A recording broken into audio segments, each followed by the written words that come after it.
The day came when a little girl watched her family die. She watched with sadness and thought that she didn't want to die either. The Grisekai royal family. And they all had golden hair, bright as the sun, the symbol of the Grisekai. All royals have golden hair except for one person, Princess Clarissa. She inherited her pink hair from her oological maid mother. The maid disappeared without a trace as soon as she gave birth to Clarissa, and so the baby was left alone. And as the princess grew older, the royal family became increasingly cruel to her. One day, when the girl was walking in the garden, she found some stones that she really liked because she thought they were beautiful, but in order to get them, she had to get dirty. Suddenly, the little girl saw her family members and thought that they usually don't go along this road, but she had to leave quickly because if they saw her, they would scold her again. But suddenly, the main character falls and her stones spill out onto the road. She realized that she had to go and pick them up, but when she bent down to pick up the stone, she felt pain, and it turned out that her older brother had kicked her. The prince asks what she is doing. The girl turns to the guy and calls him brother, and then asks for forgiveness and explains that from now on, she will be careful. But before she could finish speaking, this man hits her in the face. The prince asks how she dares to jump out like that, and then asks what kind of brother he is. He says that she did not dare to classify him as a half-breed like her because he considers it disgusting. The queen turns to the prince and tells him to stop it. Then she says that it is true that the girl was rude and asks if it is appropriate for members of the royal family to be handsy. Hearing this, the prince was surprised, and Her Majesty asked if he would suddenly catch something from her.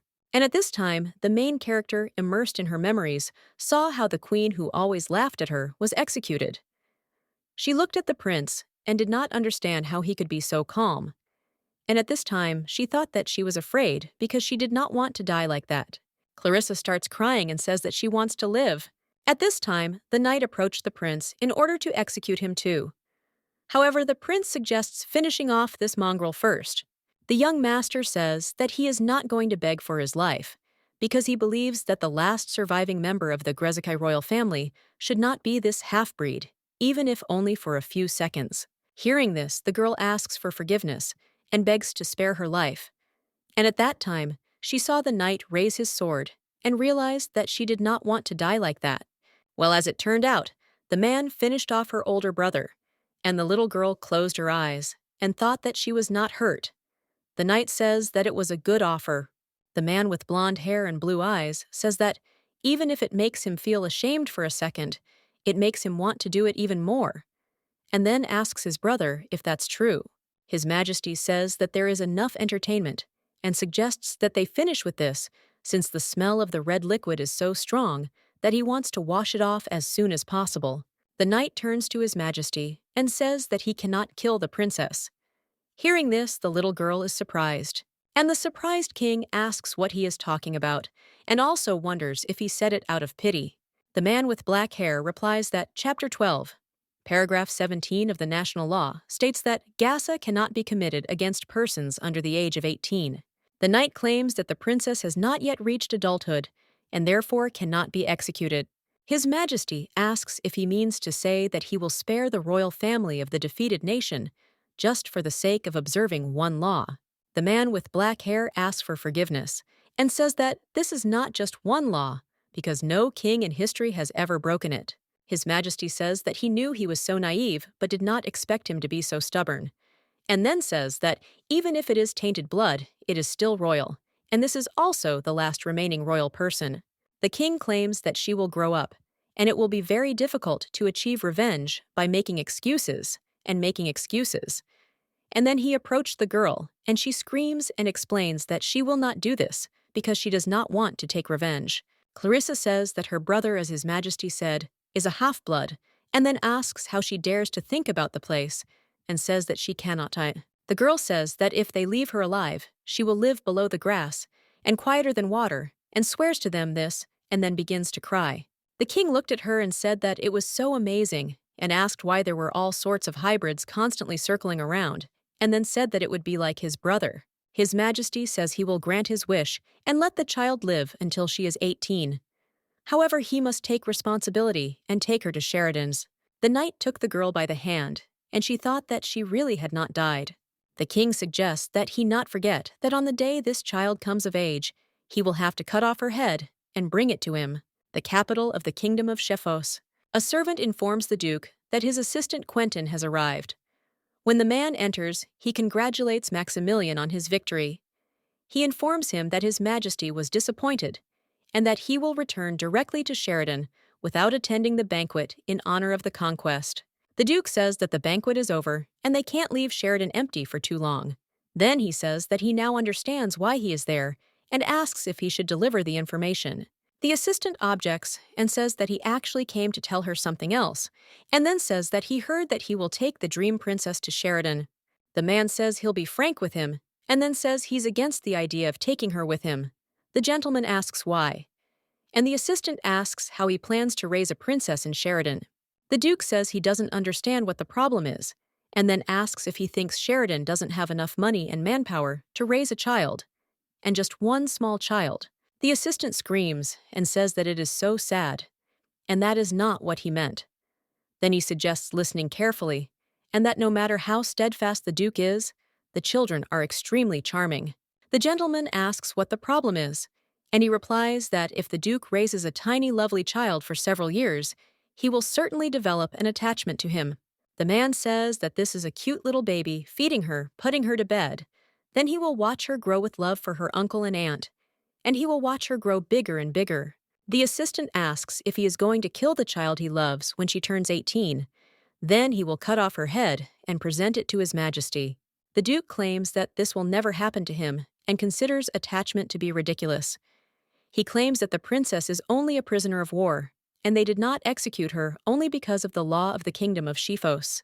The man says that even if she wasn't a prisoner, it wouldn't change anything, and then says that the people of Sheridan will love this child.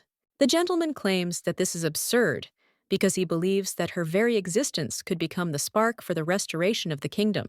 The assistant asks if he means to say that he could raise the child himself and then kill him on his 18th birthday. The Duke replies that he did. He heard the man say that it would be better to kill the princess today. At this time, a girl came into their room and asked in surprise if she needed to die now.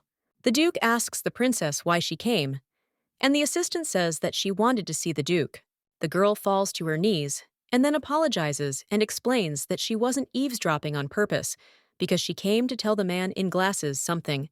She says that she will quietly pass by as if she doesn't exist and will take care not to disturb the Duke. Clarissa asks if they could reconsider their decision again. The assistant says that this is not it, and he does not know anything, and at that time he felt remorse, and then leaves the office and says that he leaves it to the Duke and claims that he clearly warned him that this is something that he cannot do. At this time, the gentleman thought that Clarissa was an illegitimate child, and judging by her actions, it seemed that she was not treated as a princess in her homeland, but nevertheless, this does not change the fact that she is of royal blood. The Duke realizes that the sight of Grezkai, as he marches, has been truly horrific. Villages devastated by the ongoing atrocities, children dying of hunger and disease in the streets, and soldiers begging for food from their enemies. The ruling family, drowning in luxury and pleasure, did not pay attention to such things, and he did not feel sympathy for the princess of such a selling kingdom. The gentleman turns to Clarissa Grezkai and claims that he will say it clearly that on her 18th birthday, he will immediately kill her. And at this time, the gentleman thought that he could already change the expression on her face, because he believed that she would probably ask him again to save her life. Hearing this, the girl was surprised and asked if he would really allow her to live until she turned 18. And then she thanked the Lord and said that she had decided that he had changed his mind again. The princess says that the truth is that she was always mentally prepared, that someone like her should not live too long. After all, her older brother always said that as soon as he ascended the throne, the first thing he would do would be to get rid of the mongrels. Hearing this, the Duke was surprised, and the girl continued to say that her brother said that he would kill her before she turned 12, and then she thanks the master because she believes that now she will be able to live until she is 18. The girl says that this is why she really wants to express her gratitude, and then thanks him because she considers him her benefactor. Sitting in the carriage, the main character thought that she would like someone to save her, and before leaving for Sheridan, the knight asked his servants if any of them would take care of the princess. However, they all refused with stupid excuses. At this time, the assistant thought about whether it was really so unbearable to look after the child. And the master says that there is no other choice, and Quentin will be responsible for protecting the princess. Hearing this, the man was surprised, and the duke reminded him that he said that he loved children and asked if that was true. Sitting in the carriage, Quentin thought about not dumping everything on him right away.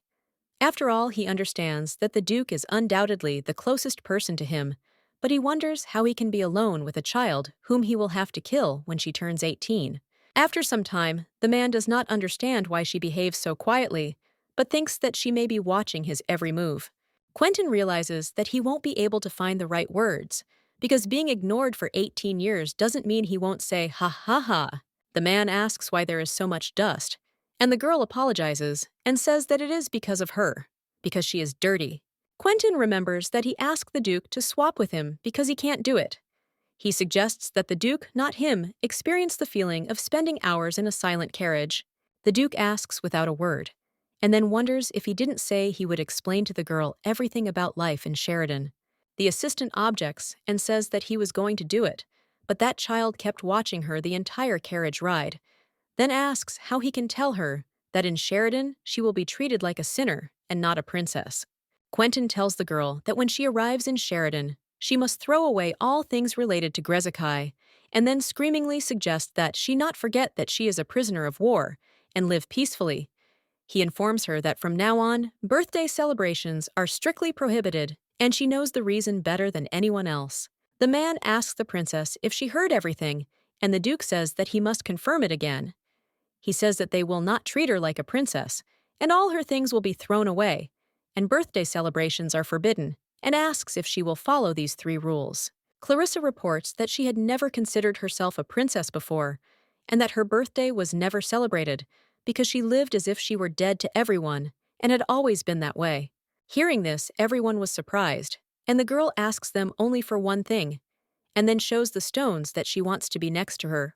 The duke says that he allows her to enter the Sheridan, and then reminds her to be careful because the birthday party and noise are prohibited. And then he gives her the stones and suggests returning to the carriage. At this time, the main character thought that thank God the duke was truly a kind person, because he gave her the stones that she called softies.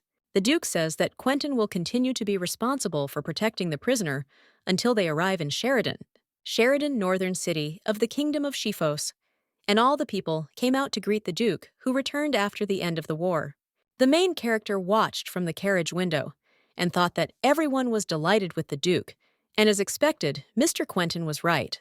The assistant says that these are the words of Duke Maximilian, and he is truly a gifted man, and if he were to act as a representative of their duchy, he would certainly be the best knight in Shifosi. Quentin says that the duke has an outstanding mind with experience in any field, and in addition to everything, he has a noble status in the royal family, and there is no one who does not know Duke Maximilian. At one point, Maximilian was heir to the throne, but due to the breakup of the duke's outer family and some other circumstances among the elders, the assistant says that he is such an outstanding man that the women in the capital must be passionately seeking his favor, but believes that in any case, he is a truly remarkable man. Quentin says that he is also the one who turned the once deserted Sheridan into a livable place. The princess says that it is quite cold there and asks if this is true. The man replies that being in the north and very far from the capital, this is not surprising. After all, the city is mostly built of stone, and monsters have been there since ancient times, and it was called the Land of Death. But after the duke's arrival, everything changed dramatically. He repaired the entire northern wall to prevent the monsters from approaching. He spared no effort in researching and supporting the residents, and therefore considers him to be the true guardian deity of the north. At this time, the man thought that he was very carried away, because he understands that this child is a prisoner of the duke, and therefore they believe that they need to keep their distance as much as possible. Clarissa asks how Mr. Quentin is of any use to such a duke, and then informs him that he is truly an amazing man. The assistant says that even if it weren't him, anyone could handle the paperwork, unless he's someone irreplaceable like the Golem Master. Hearing this, the girl was surprised, and he says that she is probably at this age and does not know about it, And then he explains that in simple words, this is a sorcerer who can revive ordinary stones, and they become faithful servants for those who grant them life, obediently fulfilling any command given. The colossal golem can fight magical creatures and occasionally turn into a weapon to protect people. A prime example is the Sheridan mansion they are now heading to, and then tells them that of course it's just a normal castle now. And the girl asks in surprise why he explains that at the moment the lineage of golem masters is interrupted. The young lady says that she understands, and then says that Mr. Quentin knows everything, and he suggests calling him simply Sir. At this time, the Duke knocked on the window and told Quentin that he wanted to tell him something.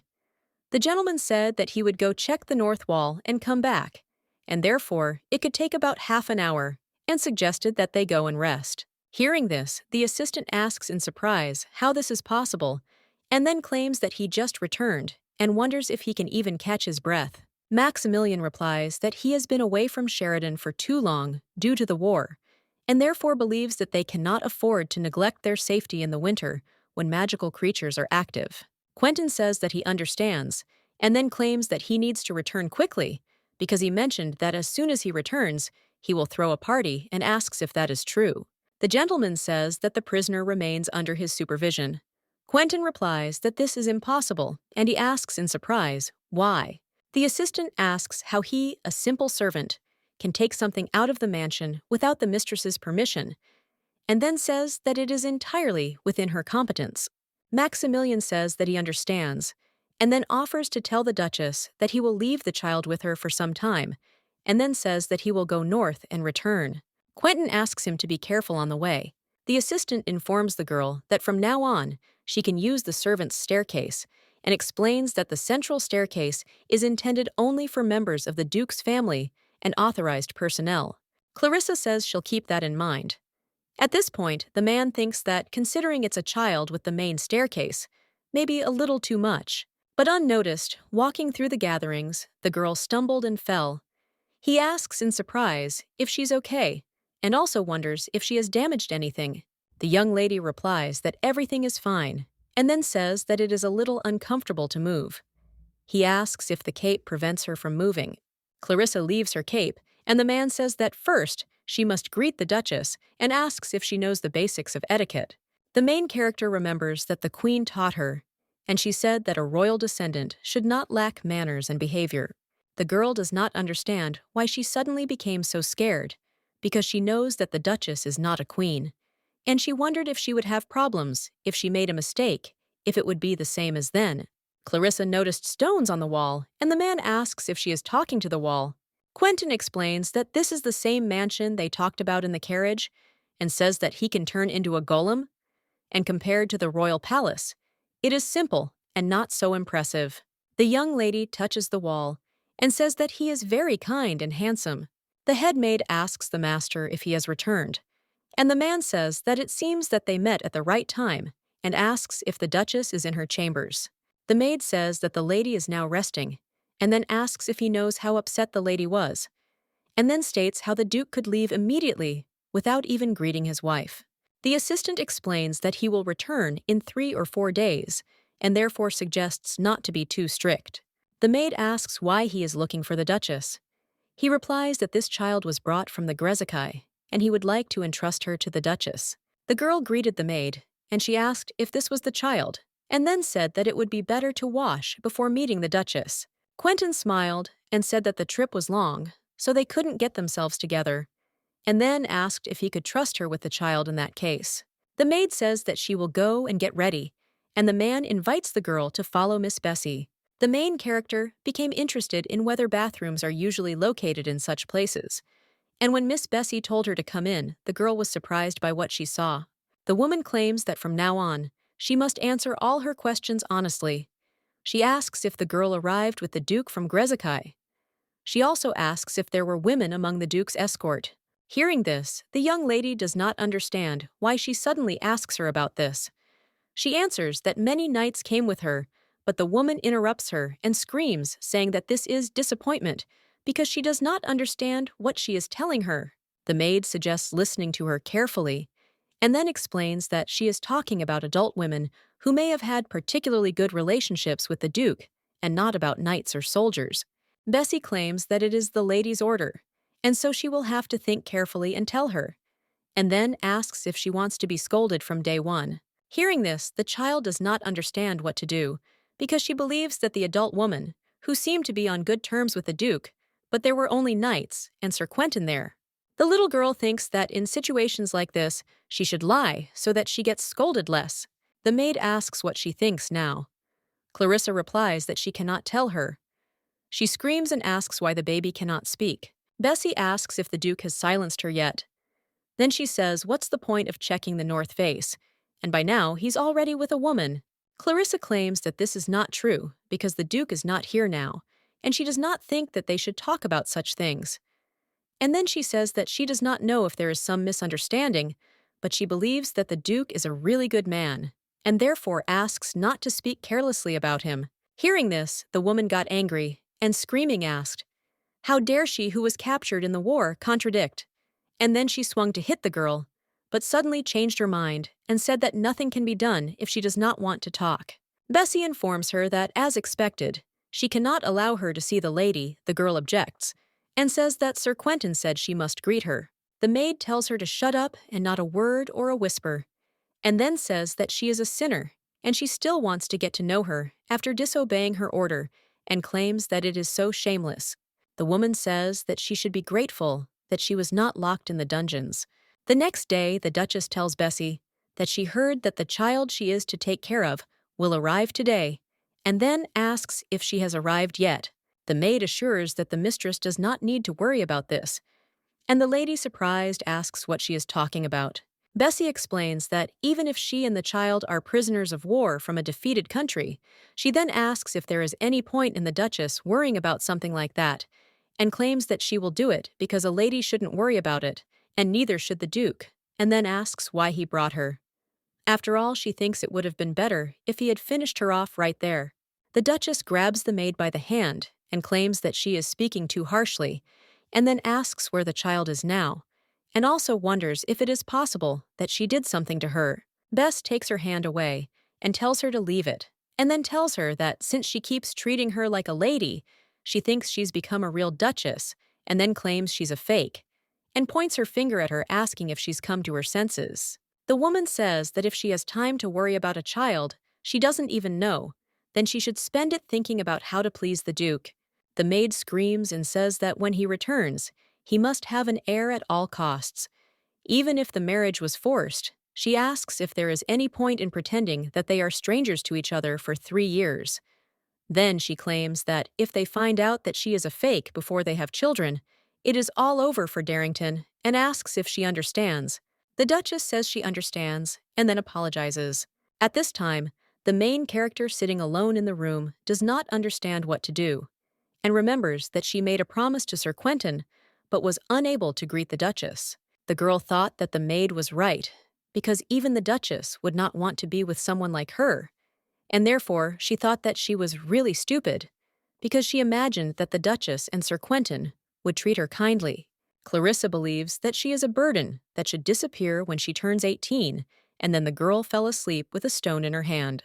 At that moment, the Duchess entered the girl's room, and then laid her on the bed and covered her with a blanket.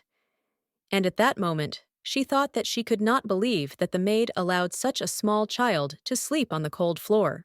The lady understands that in addition, the state of the premises is such that she needs to clean it up, and therefore believes that she must demonstrate her skills after a long time. The Duchess spent the whole night cleaning the room, and in the morning she realized that the room was shining. She brought the girl bread from the home kitchen, and then stroked her hair and said that she was sorry, but if she could, she would immediately take her out of this room. But she was a duchess only in words. Suddenly, the baby moved, and the woman thought that she had almost woken her up, and therefore thought that it was better for her to leave there. The Duchess believes that in any case, she cannot leave the child in such bad conditions because she does not know what to do, since the maid will not listen to her if she tells him. Suddenly, the lady heard steps, and in a minute someone grabbed her hand, and she saw the Duke and was surprised. Maximilian apologizes and explains that he noticed a suspicious shadow right in front of him, and that is why he acted so unconsciously. She explains that it seems he misunderstood, and then asks why the Duke is here now, since she heard that he will not return for 3 days. The Duke explains that he returned immediately after making sure that there were no problems with the northern wall, and then states that he cannot leave the mansion for long. Maximilian asks the lady why she is here at this time. Hearing this, she realized that this is an inevitable question, and she does not understand how she should explain why she was caught by the Duke and not by someone else. The lady realized that maybe this was for the best, and then explained that she had a request. The next morning, the main character doesn't understand why Softy keeps waking her up, and then says that she wants to sleep a little more. The little girl was surprised when she saw her room, because it became so clean, and it was also warm, and there was food, and she thought that a fairy had been there. Clarissa asks Softy what happened yesterday, because he knows, and asks if it is so. And when the girl heard that the Duchess did all this, she was surprised.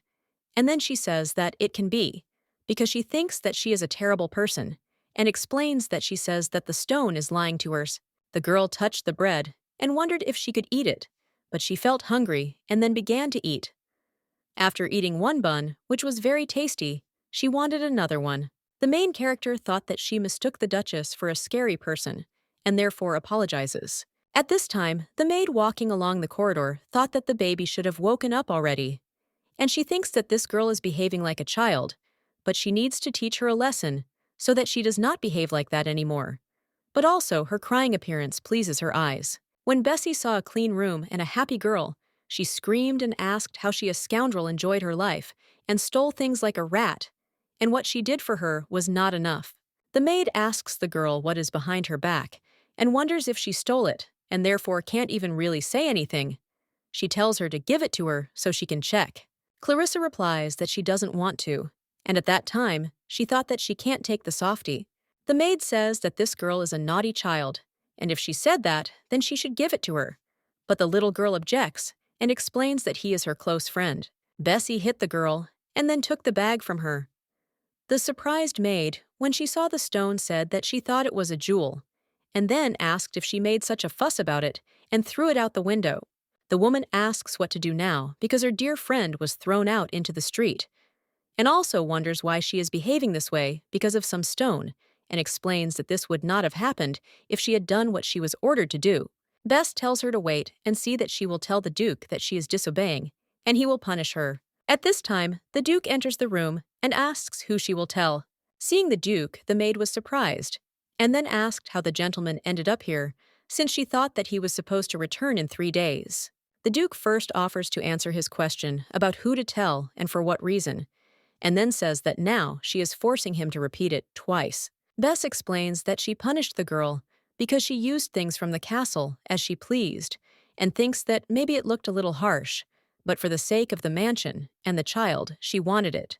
The gentleman asks if she finds it amusing to break the laws, and then claims that the child should grow up healthy until the age of 18, and she still beats her for discipline. The Duke asks if she is going to bear the consequences. The maid objects, and says that this is not so at all because she wanted to say that even at this time she does not understand what she should come up with as an excuse. The maid says that the Duchess ordered her to do this, and therefore she had no choice. Hearing this, the gentleman remembered that, at night, when he saw the Duchess, she asked him to take care of this child. Maximilian claims that she not only broke the law, but also set up her mistress, and then orders the knights to lock the traitor in an underground dungeon. Hearing this, the maid became frightened, and then asked the Duke to forgive her and show mercy. The Duke turns to the girl and tells her to wait here, because he will call her later. Clarissa apologizes, and then says that her friend Softy was thinking at that time that she should be all alone outside, and if she wants to take her, then she needs to ask permission, but she thinks that she will get into trouble again. However, the main character did not dare to say it, and she wondered why the Duke said that he would call her later, and also thought that he looked upset, and thought that she might be sent away too. The little girl thought that he would probably order her to be finished off right now. After some time, the servant tells the girl that the Duke is calling her. At this time, she thought that she should climb. The new maid was a kind woman, and she asks the girl if the water is hot. Then she explains that she is a little late with the introduction, and says that her name is Rosalie, and asks the lady if she will tell her her name. The little girl replies that her name is Clarissa Lennon Grezekai, and the maid says that it is a very cute name. Hearing this, the girl is surprised, and the woman says that it suits her pink hair and asks if it is so. Rosalie explains that she actually has pink hair, but it doesn't suit her very well because it's quite noticeable.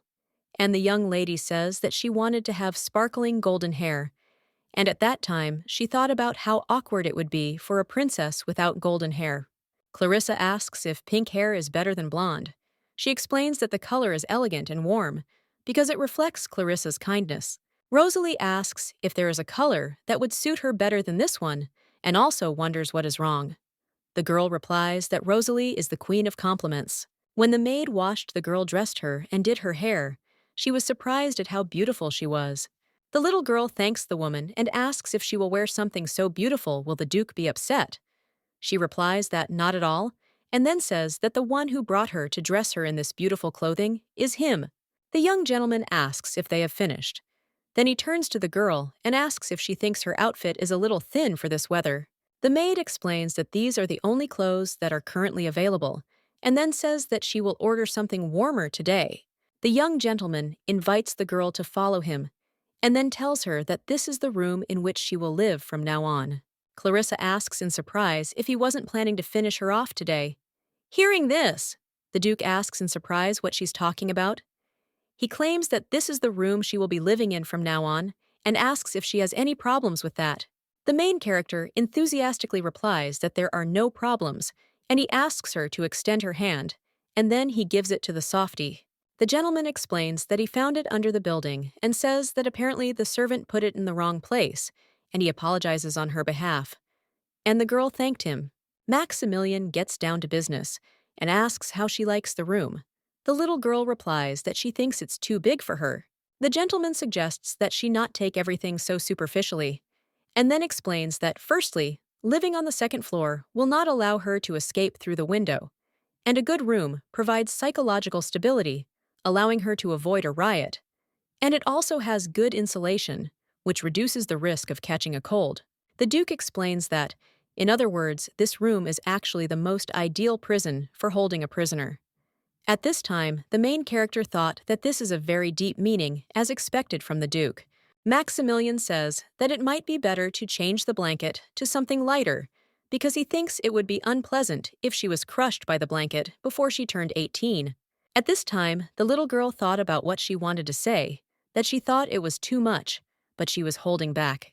When Clarissa was left alone, she thought it was a bit hectic, because she thought it would just be a room check, but he did much more than she expected. After all, they took her measurements for clothes and checked her health and prescribed her to take various vitamins and the like. The main character thought that she was really happy because the Duchess Rosalia and even the Duke were all so kind, and she thought that it was perfect because she would become the best 18-year-old girl in this world. The young lady understands that in order to justify the trust of everyone who treated her warmly, she will have to not create any problems. The girl poured out stones and then asked if they would help her. All these stones came together and created Softie. Softie asks what she can do for her. The little girl says that she thinks there are a lot of special stones in this mansion, and then asks if Softie can ask them about Sheridan. Stone asks why she wants this. She replies that she thinks Sheridan is getting better and better. Softie asks the girl if she is still watching the festival. The surprised little girl asks where she was. The girlfriend replies that she was doing what she asked for a couple of days ago, and she was asking about the stone in the mansion. Clarissa wonders if she came here after fulfilling her request, and then thanked her. Softie asks the girl if she's lonely when she leaves her alone like that, and then says that he would like her to go to this festival too. The main character says that it is a holiday in honor of the victory over the Grezekai, and she cannot go there because she believes that if she were there, no one would be happy about it. The young lady says that she is still a little jealous because she has never been to a festival or banquet before. Softie asks that if she wants, she will dance with her. Having heard this, the girl does not understand how she is so small, but the stone says that if she does not want, then it is okay. Softie to dance with her. The little girl took the stone in her hands and offered to dance together, and then they started to spin. Softie said that she felt dizzy. At this point, the Duchess smiled, and the man insists that it is true. She says that he will step away for a while and asks her to excuse him, and then says that he will listen to the story next time. The man says that as he heard the Duchess is cold as ice, and the gentleman heard these rumors. When the lady went out onto the balcony, she thought that she barely escaped, because as expected, such a title does not suit her, and she thinks that this business is too difficult for her. The Duchess thought that she wanted to escape so much, and did not understand why it was so cold outside. At this time, the Duke comes up to her and gives her a cape and says that it is still cool today. When the girl saw him, she was surprised, and he said that if she was unwell, she could leave first. She objects and says that she just drank a little and was going to return soon. The gentleman asks if this is so, and then looks at her. The lady asks what brought him here and also asks if he wants to tell her something. The Duke looked at the girl and then apologized for disturbing her.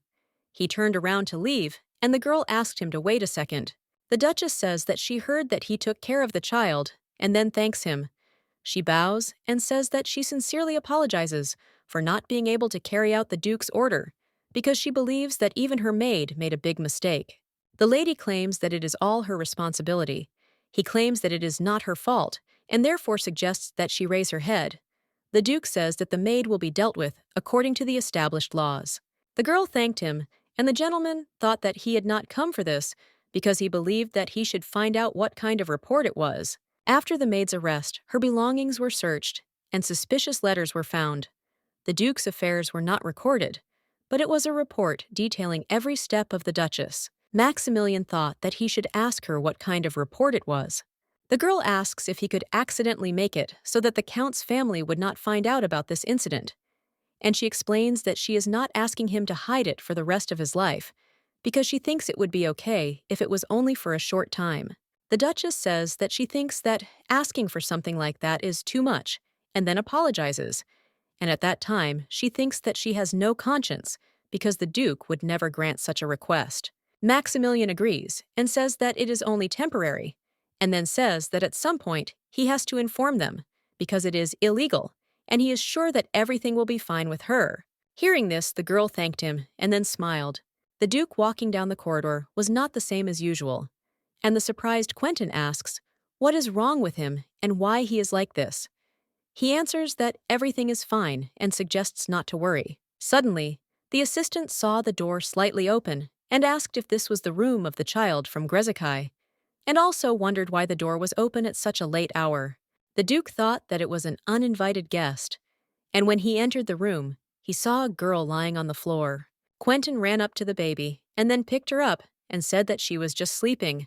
Maximilian asks in surprise, "What is going on?" The assistant claims that nothing, and it seems that the girl fell asleep while playing with the stones, and then he put her to bed. The assistant says that the child must have been bored after several days in the room, and the gentleman asks in surprise if a child can be bored. And he says that a lot of time has passed since she was here, and therefore he thinks that she must be recuperating. Quentin claims that she has definitely recovered, because when children wake up, they are full of energy. The Duke asks if this means that the child also needs outdoor activities. He answers that everything is correct. The next day, Rebecca put a warm coat on the girl and said that now they can go outside. Hearing this, the girl was happy, and when the Duke saw her, he kept quiet about Quentin, thought that she had a round face, and she was a cutie and a real snow bunny. He understood that now was not the time to be touched. Quentin asks why they had this suit made for them, because he thinks they should be grateful to the tailors who had to come here. Clarissa thanks the gentleman for giving her a warm prison uniform. He says that it is good that the clothes are ready and informs that, starting today, she can do active outdoor activities. The Duke says all prisoners must maintain their physical and mental health by engaging in outdoor activities for a certain amount of time, and she is no exception. The little girl says that from now on, she will go outside every day and make her body stronger, and then asks what exactly she should study. At this time, the gentleman thought that he had never done anything except fencing. And then he turns to the assistant, and he says that when he was little, he collected beetles and frogs. Maximilian reminds him that it is winter now. And Quentin thinks for a moment and says that when it snows, children make snowmen, and remembers that they competed to see who would build the biggest one. Quentin offers the girl to participate in such a competition and build a snowman on behalf of their mansion. Hearing this, she agreed, and thought that she would be the main one from the castle, and could not believe that she could do something for the mansion. The little lady claims that she will work hard for the Duke's honor. He turns to Gasoline and asks to take her to the courtyard. At this time, the knight remembered the Duke's words, that she would be treated as a sinner no matter what, and thought that the master was also very indifferent to such a small child. Benson tells her to stop, and the girl asks in surprise why he stopped her. The knight tells her to be careful on the stairs so as not to fall, and then offers to carry her. The young lady thanks him for his concern, and then states that she will come down herself. When the girl went outside, she saw that the entire yard was snow white, and when she took a few steps, she realized that traces remained and considered this incredible. Clarissa says with delight that it is very fun. And at that time, she thought that it was not the time to play, because the first task that the Duke gave her had to be completed. The main character believes that on behalf of the mansion, she has to make the biggest and coolest snowman.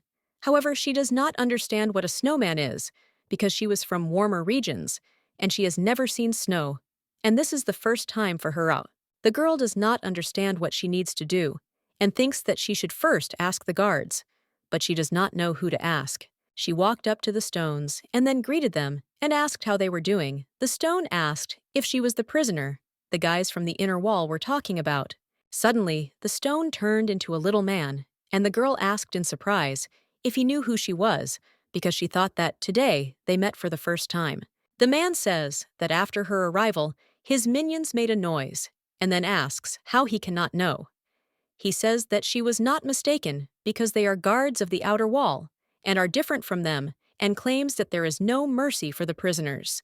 The guard says that if she even thinks about trying to escape, and at that moment the girl interrupts him and asks what escape he is talking about.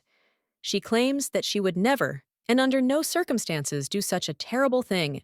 The man says that in that case, if she doesn't want to run away from there, then he wonders why she called him. Clarissa asks if he by any chance doesn't know how to make a snowman. He asks in surprise if that's what he came to her for. The main character explains that she needs to make a snowman for the mansion, and then says that she has never done it before. She asks if maybe he doesn't know how either. Hearing this, the man screams and tells her not to compare him to her, and then asks how he cannot do this. And the girl asks him to teach her. The guard objects and says that she will help the captive, and the little girl asks him to tell her how to do it. He claims that she is very noisy and left him no choice, and does not understand what to do. The guard waved his hand, and with the help of magic, the bell began to glow. He asks the girl if she is surprised, and then offers to show the power of the outer wall legions here. The man says that he is the guardian of the mansion, and she, since the captive is freely roaming around the area, orders the bell to be immediately rung twice. The main character was surprised, and didn't understand if it usually sounded like that, because it seemed to her that there would be a lot of noise.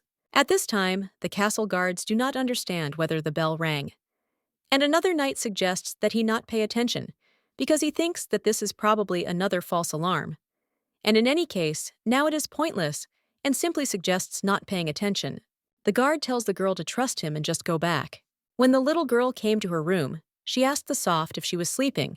The little doll asked if she was called, and then asked what happened, and suggested not to think too badly about that wall guard. Soft says that this guard faithfully guarded Sheridan for many years, and much longer than humans. It is not an exaggeration to say that they were proud of it. However, over time, magic tends to fade to such an extent that now they are not even able to ring the bell. And the fact that people consider them useless definitely weighs heavily on them. Clarissa says that she understands that it is not for her that they are going through all this. And the doll claims that it is not Clarissa's fault, and asks why she asked the guard how to make a snowman. The little girl explains that the Duke asked her to do this, and then tells her that she needs to put it in front of the mansion. Softy says that this is great news, because she thinks that decorating the courtyard with a mansion is something because it means that the child is growing up healthy. The main character asks if she means her, and the doll asks who it could be, if not Clarissa. She says that this is not an easy task for the walls of Sheridan, and therefore, when she molds a magnificent snowman, the guardian of the outer wall will undoubtedly be happy too. The young lady asks if she really thinks so, and then says that then she must do everything in her power. Softy says that she will teach her how to sculpt it. The next day, Clarissa thought that she was doing everything as the software showed her, and she wondered if it should look exactly like that. After all, she had a feeling that something was missing. The main character remembers that Softy told her that the snowman needs to have hands, and that people usually use branches for this.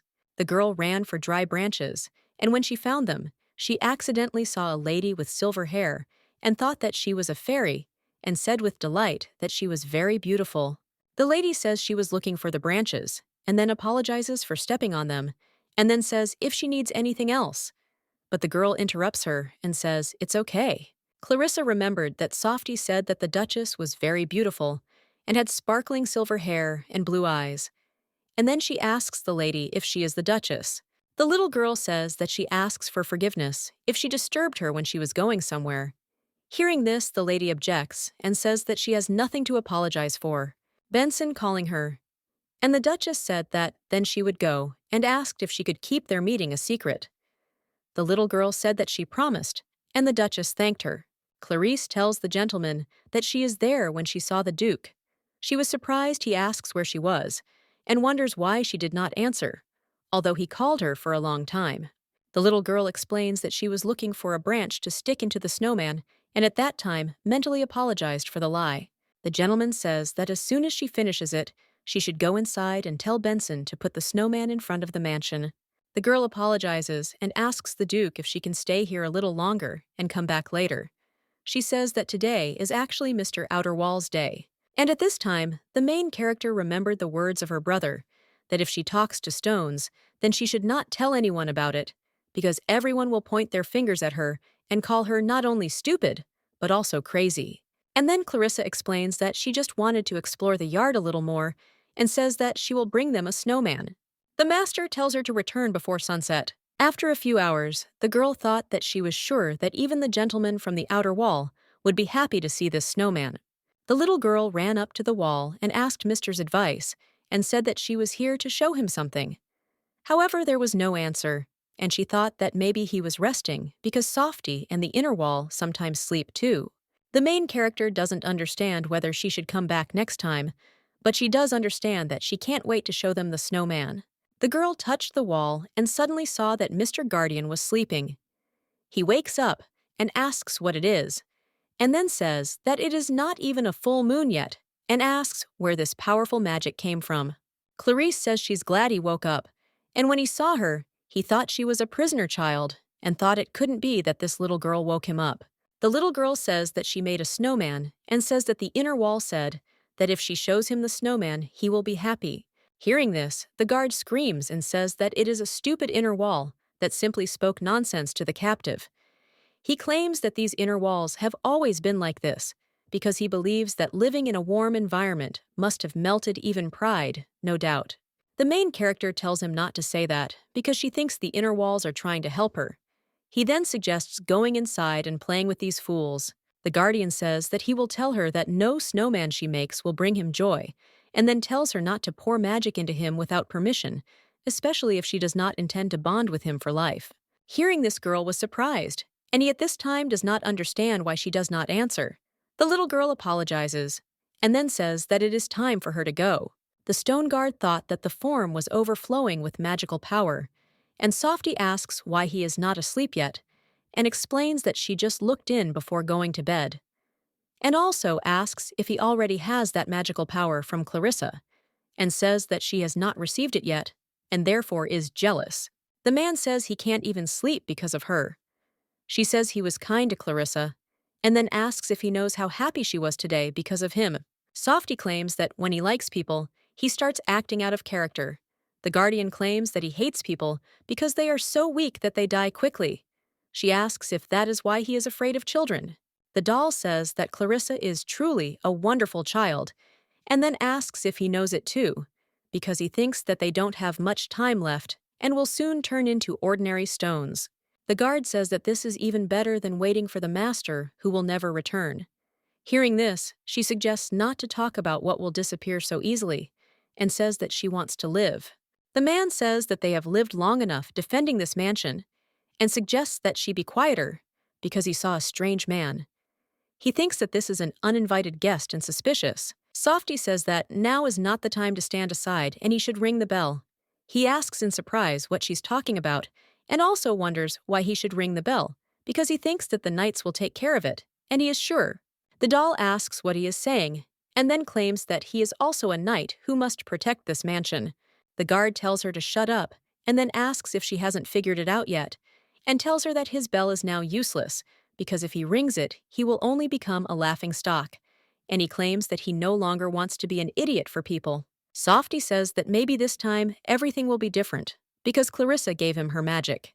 The guard asks if she is serious, and also asks if she wants him to use her, and then says that it cannot be that he would work because of the magic of a little girl who is not even a master. She wonders if he is going to stand there and watch, and asks if he is ashamed as the knight of this mansion. The guard agrees with her and says that she will do it. The man says that the bell is the guardian of the outer side, and says that there are uninvited guests there and offers to ring twice. At this time the bell lit up, and the softy says in surprise that it is wonderful. The guard thought that it was incredible to see the radiation of this light again. Quentin tells the Duke that the bell is ringing again, and reports that he heard it ringing falsely earlier today. When the bell rings, once it means that there is trouble inside the mansion 3 times, that there is trouble in the city or in the village, and twice in the yard or near the mansion. It rings when an uninvited guest appears, or a prisoner escapes. The Duke says that he will go and personally check everything. Hearing this, the assistant is surprised, and then says that in any case, nothing happened, and says that therefore his lordship has no need to go there. The gentleman says that he never knows what might happen, and claims that he has no need to send knights because he will check it himself and return. When the Duke left, he thought that now was the time for the patrol to guard the front gate, because he understood that if they got in or escaped, they would head to the back gardens. Suddenly, Maximilian saw the uninvited guest and does not understand why he is in such a position, and thinks that his clothes got caught on something. And it seems to him that he did not even notice him, and judging by his carelessness, he thinks that there is no need to call the knights. The Duke asks who he is, and then states that he does not know what his purpose is here. But now that he has been discovered, he cannot deny what he is planning. The gentleman recognized that it was the Duchess, and asked in surprise how she got there. At that moment she fell, but he grabbed her. The lady apologizes and explains that she will get off right now. He suggests that she calm down, and then tells her that if she rushes too much, she will get hurt. Maximilian picked up the girl in his arms, and then carried her inside the mansion. She apologizes anxiously. The gentleman assures that everything is fine, and besides, she has already asked for forgiveness for the 10th time. He asks if he can examine her leg. The Duke says that, as he thought she is all swollen, and says that first aid should be provided, and says that he will bring medicine and bandages from his room, and suggests that she wait. When the girl was left alone, she thought that she had not even noticed this door, and thought that it connected them with the Duke of the room, and after the wedding, she had never used it and had completely forgotten about it. The Duchess thought that it would be strange if she were useful. After all, after this forced marriage, they lived like strangers for 3 years. She thinks that it is not the time to think about such things because she does not understand how she will explain everything to the Duke when he returns. The girl understands that he clearly suspects something is wrong, but she thinks that she can't tell him the whole truth, and she thinks that she will somehow get out of it. The lady reflects that all this time Mrs. Bassey has been spying on her and passing the contents of her letters to Mr. Darrington. However, she understands that if the letters suddenly stop coming, they will consider it suspicious. Therefore, the Duchess tried to imitate Mrs. Bassey's handwriting as much as possible, but she was caught on the way back after sending it. She believes that if she keeps silent, it will seem even stranger, and understands that she needs to justify herself somehow. At this time, a gentleman entered the room, and the lady thanked him for even bringing the medicine. The Duchess says that she will do everything herself, but he objects and explains that it will not take much time, and suggests that she be patient for a little while. The lady turns to him, but he interrupts her, and says that if she wants to ask for forgiveness again, she doesn't have to do it.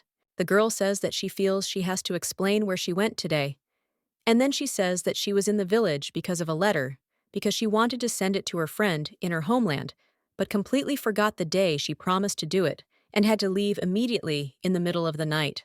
The Duchess explains that this is why she couldn't warn him. He asks if she told him about a friend from her homeland, and at that moment the girl thought that he was checked, but she thinks that this is of course good, but her conscience torments her. Maximilian tells her to just contact him next time because he can deliver the letter, and then says that there is no need to hide anymore because he knew everything from the beginning. Having heard this, the girl was surprised, and then asked what he was talking about, and at that time she thought that he meant that she was being followed or that everything was about her. The Duchess recalls that she was told to simply pass through to Sheridan. The gentleman explained that he simply could not send his beloved daughter to this cold north, and therefore suggested that she pretend to be her and marry the Duke.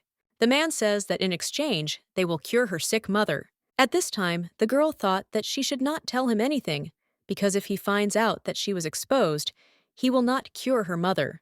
She believes that she must hold out at least until her treatment is finished. The Duke claims that he knows everything about the fact that she already has a loved one, and then asks what kind of girl would want to be forced into marriage, because he himself understands that. The gentleman says that, moreover, she already had a loved one, and at that time, the girl thought that this was a terrible misunderstanding. Maximilian says that this is why he wants to annul their marriage, and explains that he has been thinking about it for a long time. But right now, it is impossible because the king and queen are watching him. And then he says that in a few years, she will be free. The Duke tells her not to worry, because he will do everything so as not to harm her or her family. The gentleman says that he must leave already and wishes her good night. At this time, the lady reflects on the fact that she could not even imagine that the Duke would have such thoughts, but she believes that it is even better for her. After all, if this marriage is successfully dissolved, then Mr. Darrington will not present anything to her, and there will be enough time for her mother to recover. The girl thought that this was what she wanted most of all, but she didn't understand why she was so sad. At this time, Bessie, sitting in the dungeon, does not understand why there is still no news from her. She knows that her mother is being held hostage, but she thinks that the girl should get her out of there because she needs to send letters. The maid thought that this girl could write, and that meant that she could send letters on her behalf. And at that moment, I realized that she would sit there all her life. Bessie saw Lord Benson, and screaming said that she wanted to tell him something and asked him to listen to her. The knight says that this is impossible, and then says that if she wants to say something, then she should pass it on through the warden. The maid screams and tells that the Duchess is deceiving the Duke. Hearing this, Benson asks in surprise what she just said. Rosalie asks the girl if she can come in, and the little girl offers her to come in. The maid says it's time for lunch. Clarissa shows the woman the drawing, and she asks in surprise if this girl drew it and says that it turned out very beautifully. The little girl thanked her and explained that these were her lunch friends. Hearing this, the woman was surprised. The main character thanked the maid for coming to lunch today, and then wished the boys a bon appetit, and thanked Rosalie for the food. The maid explains that it is her duty. Rosalie apologizes and then tells the Duke that children should eat with adults to learn proper posture and manner of speech, and therefore she believes that Clarissa needs adults who will be an example for her. The Duke asks if ethics lessons are necessary, then it is possible to hire a tutor, and therefore does not think that there is a need for his presence. The maid shows the master the drawing and offers to look at it, and then explains that today the little girl sat at the table with this drawing and said that these are her dinner friends. Rosalie says that if this continues, it will harm her mental health, and in order for her to grow up a healthy child, and at this time, the assistant interrupts her. Quentin says that if the Duke can't, he wonders if he can go instead. He says that if the gentleman doesn't mind, he can keep Clarissa company. After all, they already know each other. The maid says that would be great, and then asks if he has a lady to accompany him. She shows him a drawing and says that it shows a couple, and thinks it would be better to come with a lady. Rosalie asks if he doesn't have any girlfriends. Quentin explains that he doesn't have anyone suitable because he's only been studying since childhood. And after coming to this house, all he does is work around the clock, and it takes time to create a relationship.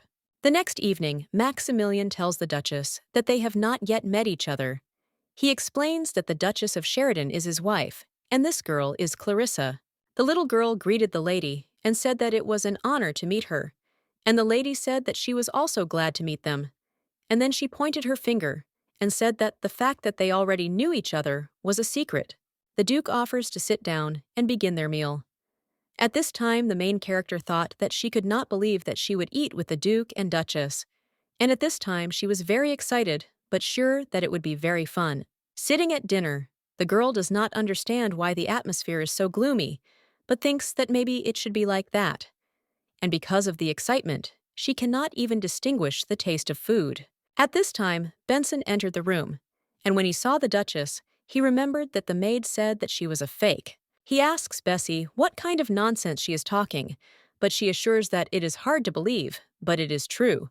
And then she says that she is a fake that was secretly slipped to her by Mr. Darrington, and she came with her for observation.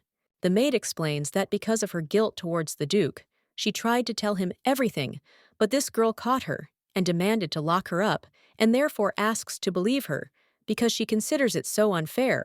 The guy asks in surprise how this is possible, and she says that it seems to her that the Duke also noticed something, because recently he began to avoid her, and therefore asks to watch them carefully, because she believes that he will definitely feel something strange. Benson doesn't understand why he didn't notice anything until now, and he wonders if they've always had such a cold relationship. He doesn't understand how they can eat together and never look at each other. The Lord thought that Clarissa was also uncomfortable because of this.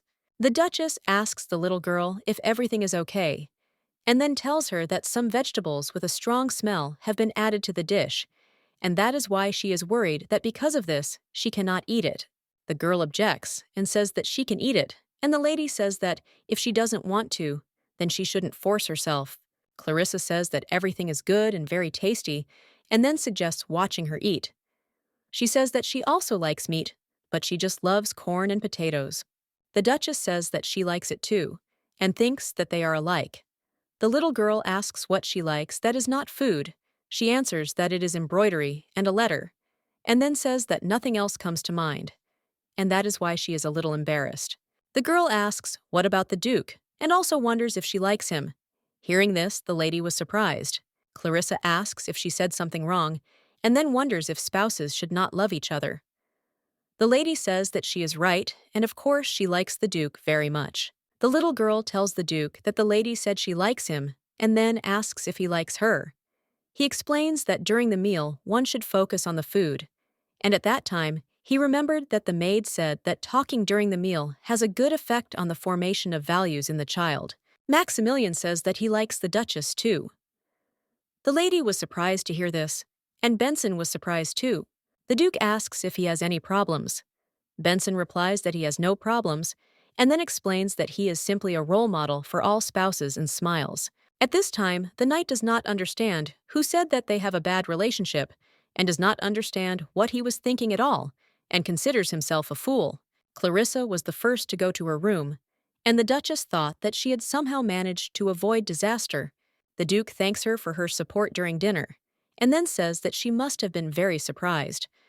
The lady replies that she was not at all, because Rosalie had told her everything, and then says that she also wanted to help with something. At this time, the lady does not understand why she is so uncomfortable, and thinks that it is all because this is their first meeting after that day. She understands that it is logical that they will be awkward, because they also had to say something like that.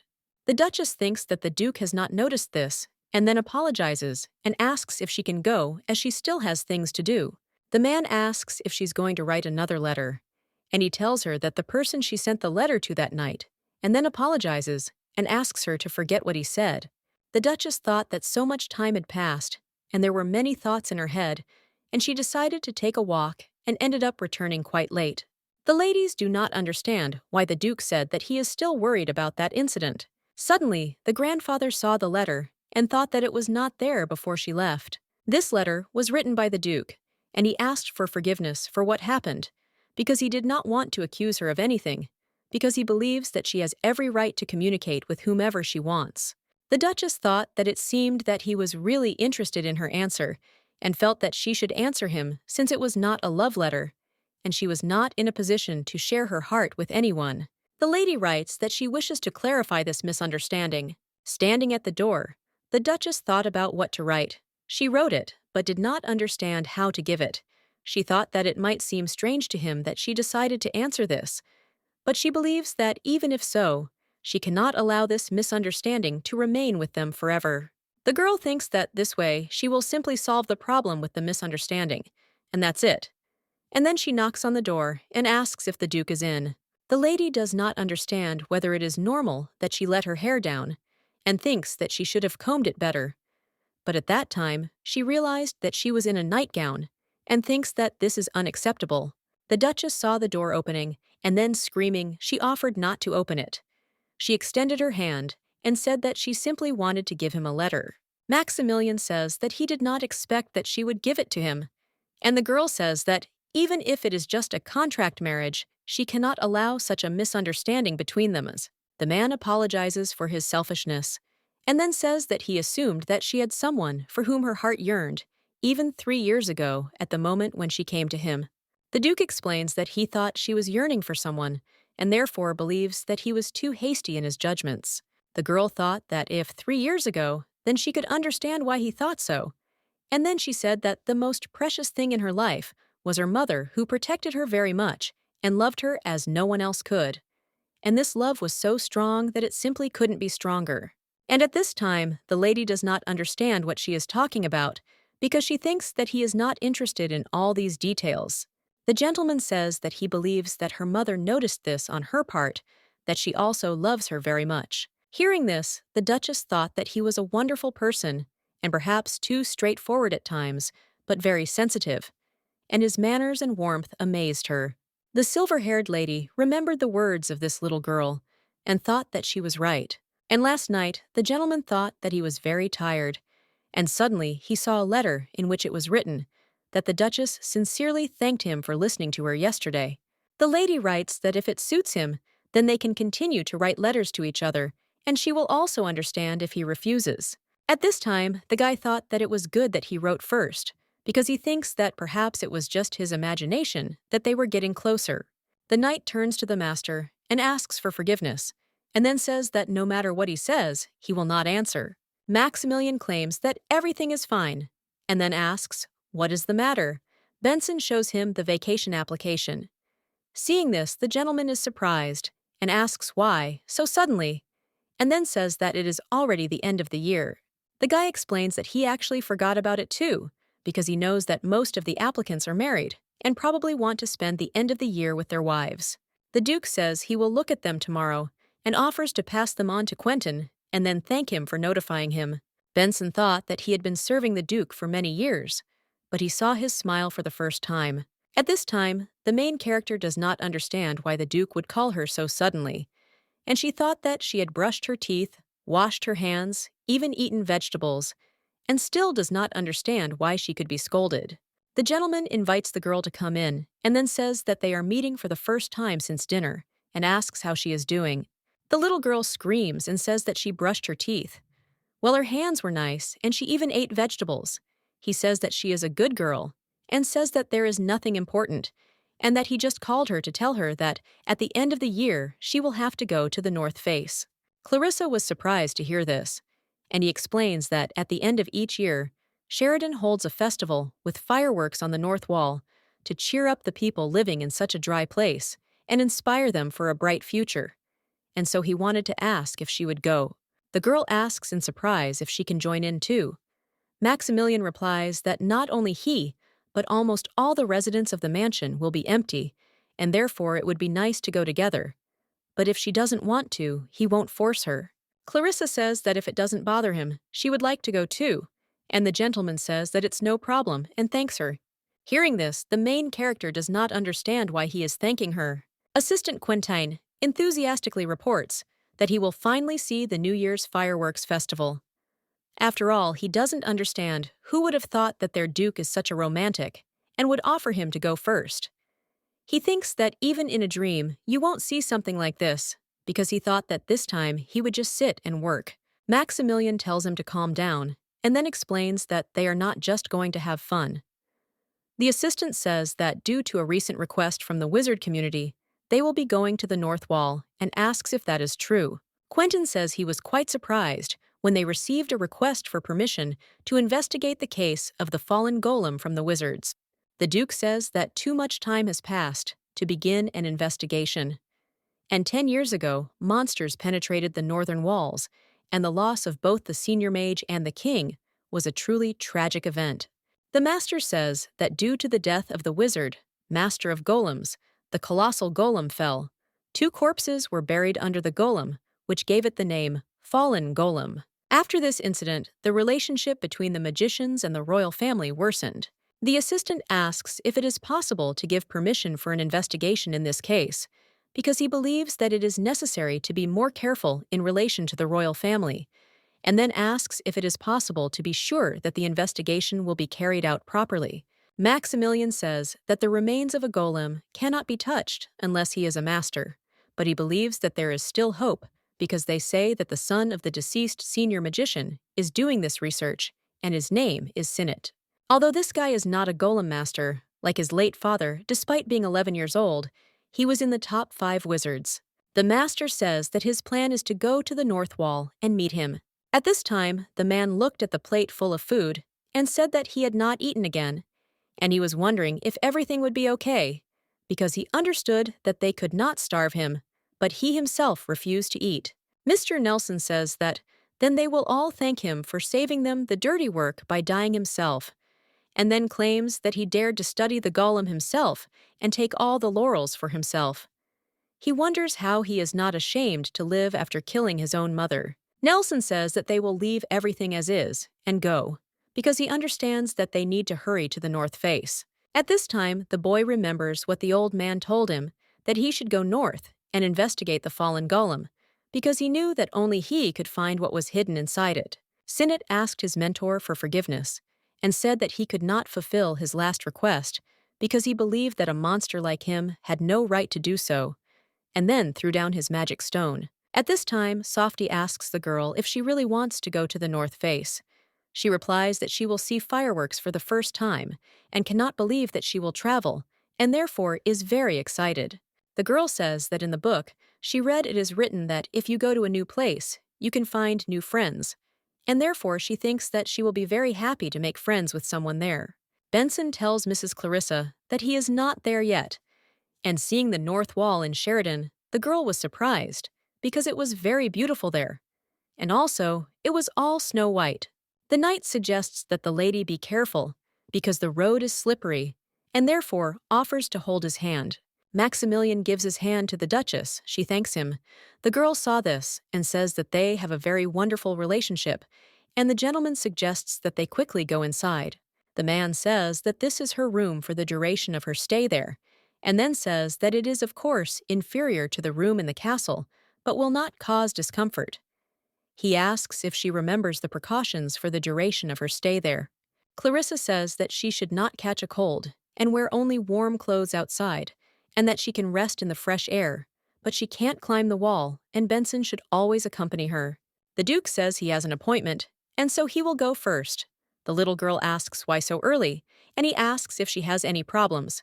She says everything is fine, and then says that they just got here, and before that, they just worked all the time. The girl says that it seems to her that the Duke is very tired, and then she looked at him and apologized for saying too much. He assures that everything is fine and suggests that she rest. When Clarissa was left alone, she thought that she was such a fool because she couldn't say such presumptuous things to the Duke, and he probably thought that she was crazy. The little girl remembered that she put the softie in the bag and then takes it out and apologizes because she thinks that she must have been very stuffy. Softie says that it was very noisy, and she doesn't understand why she took this stone with her. Little lady says that she also took this stone on the way. The man says that they need to check the wheels, and therefore suggests taking a short break. At this time, the main character received permission and plays in the area. After walking a bit, she realized that there were almost no stones there, and she was very sorry, but suddenly she saw one and thought that it was very beautiful. Clarissa explains that she took it because she thought it was unusual. Then she asks, "What do you mean noisy?" The rock turns to the girl and asks if she can hear him. The little girl asks in surprise if he is a talking rock. He says it is a relief because he thinks she can actually hear him. The stone apologizes for being so sudden and says that he has a request for her, and then says that Noah, his friend, is in great danger and that bad wizards have taken him prisoner and locked him in a cart. Pebble says that Noah hasn't eaten or drunk anything for several days, and thinks that if he's left like this, he will simply die. And so he asks her to save Noah. At this time, the gentleman remembered the girl's words and thought about who should worry about whom, and he wondered if she knew anything about his situation. However, if you think about it, she thinks that the little girl has always been like this, and even knows that she should die at 18, and she laughs so loudly as if she has no worries. Maximilian thought that he was really tired, and then he comes in and a man meets him and says that they were waiting for the master. The magician says his name is Alfie Nelson, and he thanks the Duke for responding to the request for research. The young gentleman says that he also has something he would like to find, and therefore considers it a two-way street, and then says that he does not see anything in it. Hearing this, the magician thought that, as expected, he was not so simple, and then said that he was just about to say that he did not show up. The Duke asks what he means by, "he didn't show up," and then says that he was definitely notified that Noah Sinet would be participating in the investigation. Alfie explains that because of what happened to Yona, as his mentor, this whole situation changed a little, and as he probably knows, the mentor died. And that became the reason why he had to take responsibility for this research. The magician says that no matter how good Noah is, he is still a child, and he believes that such an important task should be taken on by an adult, and therefore believes that for the master, this will also be the safest option. And therefore, he believes that he should not worry, and suggests that they begin their meeting. Maximilian says that in that case he cannot give his consent. The pebble tells the girl that Noah is locked in a cart, and therefore asks to get him out of there. At this time, she thought that she does not know who this guy is, but she thinks that since she is asked so, and for the pebble, it seems like a very precious friend. The girl suggests waiting for her because she will definitely pull Noah out. The main character does not understand how to get there because she does not even know where the cart is. Benson asks the little girl in surprise what she is doing near the door. The girl is surprised when she sees him, and he says that she looks worried and asks if he can help her somehow.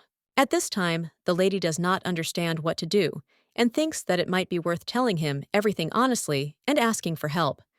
However, she understands that in this case, she will have to admit that she talks to stones. Clarissa replies that it is an active holiday in the fresh air, and then she says that she wants to see the carriage in which the wizards arrived because she saw in the book that it can fly.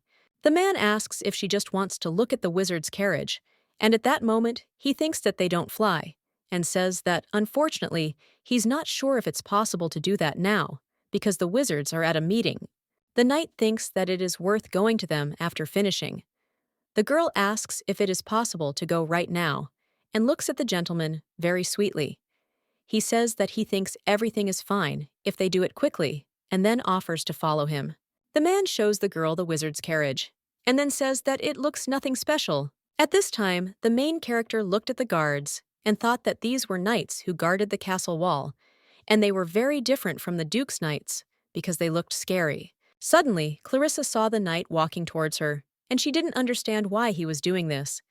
She thought that maybe she did something wrong, and then she grabbed the man by the cloak and apologized. The guard asks where her manners are, because it is clear that she is from a noble family. The guard asks Benson if the Duke had an adult daughter, and he wonders if that is possible, and then says that the child is his prisoner, and suggests not to get too close. The man asks if this is a prisoner living in the Duke's house, then could she be from the Grizakai family? And then he says that he doesn't know what kind of problems adults have, and thinks that being so nice is really a big crime. The gentleman says that if cuteness is a crime, then she should sit for life. Benson tells her not to pay attention to them. At this time, the main character thought that they were not as scary as she thought. And at this time, the pebble asks her to hurry up and says that Noah is in a wooden cart and he has a bad feeling. Clarissa ran quickly, and the knight asked in surprise where she was going. The girl ran up to the cart and asked if it was really her. The stone replied that there could be no mistake. The main character climbed onto the cart and told Benson to look there because there was an unconscious child there. At this point, the Duke claims that he cannot give his consent and explains that he is going to do so, but only if Noah leads the investigation process. He says that if he does not, they should start negotiations from the beginning. The magician claims that Noah is still not ready because after the sudden loss of his mentor, he still cannot recover. At this time, Benson tells the Duke that he has an urgent message. The gentleman invites him in, and the man apologizes because he thinks it is really important and whispers in his ear. The gentleman asks if this is true, and the knight claims that he personally checked everything. Maximilian screams and says that then they should listen to an explanation of why Noah, who allegedly did not arrive at the meeting, was locked in the cart. At this point, the boy was taken into the room and then warmed up.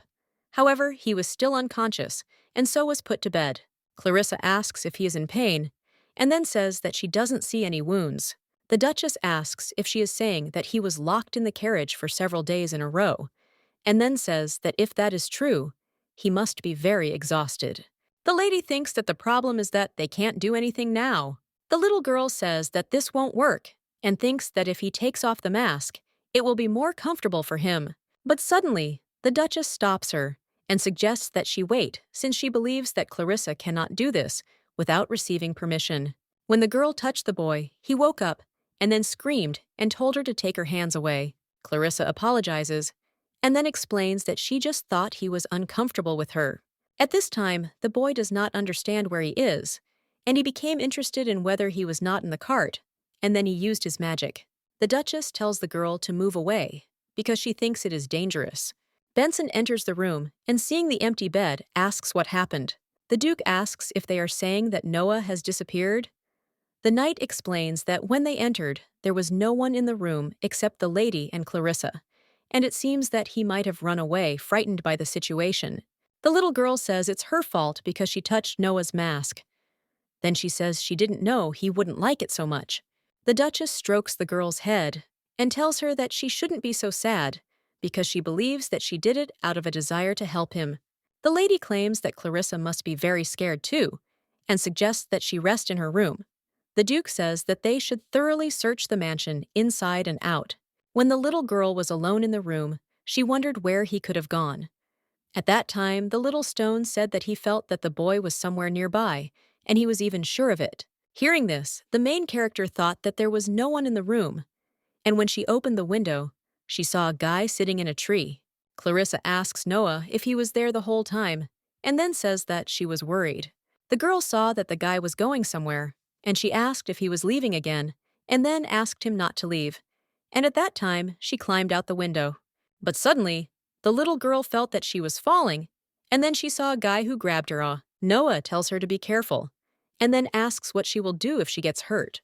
At this time, Clarissa saw a man who said that Noah was a special child, and that someday a friend would definitely appear who would see his true appearance. The main character thought that this was Noah's memory. The girl shows a pebble and asks if it is his friend. She explains that she walked it on the way here, and that is why she returns it to Noah. The boy says that this stone is not his friend, and at that time, the girl heard a voice that says that it is useless because Noah does not hear his voice. The guy asks if she really isn't a sorceress, and then says that when their hands touched, she saw his memory, and he thinks that an ordinary person is not capable of such a thing. The main character explains that she can't use something like magic because it was her first time doing it, and then asks if she can ask something too. Clarissa wonders if it was his grandfather in these memories, because it seemed to her that he treasured him very much. The boy explains that he is his mentor, and he is no longer in this world. And as she said, he really protected him a lot. This man was his support. Noah says that he said something unnecessary, and then suggests that she forget it. However, the main character does not understand why, since she does not know anything about him. But she is sure that Noah is very sad and lonely, and therefore believes that he should not be left alone. The boy looked at the girl and did not understand why she was coming to him, and she grabbed his hand and asked if he wanted to be her friend. Noah says he doesn't understand, and then suggests not to talk nonsense and let go of his hand. She asks if he wants to be friends with her and says it would be great to be friends.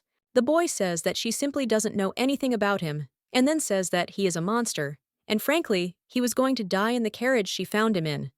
However, neither hunger nor cold defeated him, because he believes that if he were an ordinary person, he would have ended up in the next world long ago. The guy says that he came to another great realization that the people who called him a monster were right, And the woman even forbade her child to play with him because her dad said that he was a monster, and it was true, and he told her not to go near him. Noah claims that it is better not to try to be friends with him because of pity, and if you do not want to get involved with a monster, then he will understand her. And at this time, he thought that the girl will change her mind and thinks that it will be better this way, since he cannot have friends. Clarissa thanks him for his honesty, and then tells him that she thinks this topic is very painful for him, and thanks him for opening up to her. The girl says that she also wants to share something, and asks if he will listen. Sitting by the fireplace, the boy asks what she wanted to share.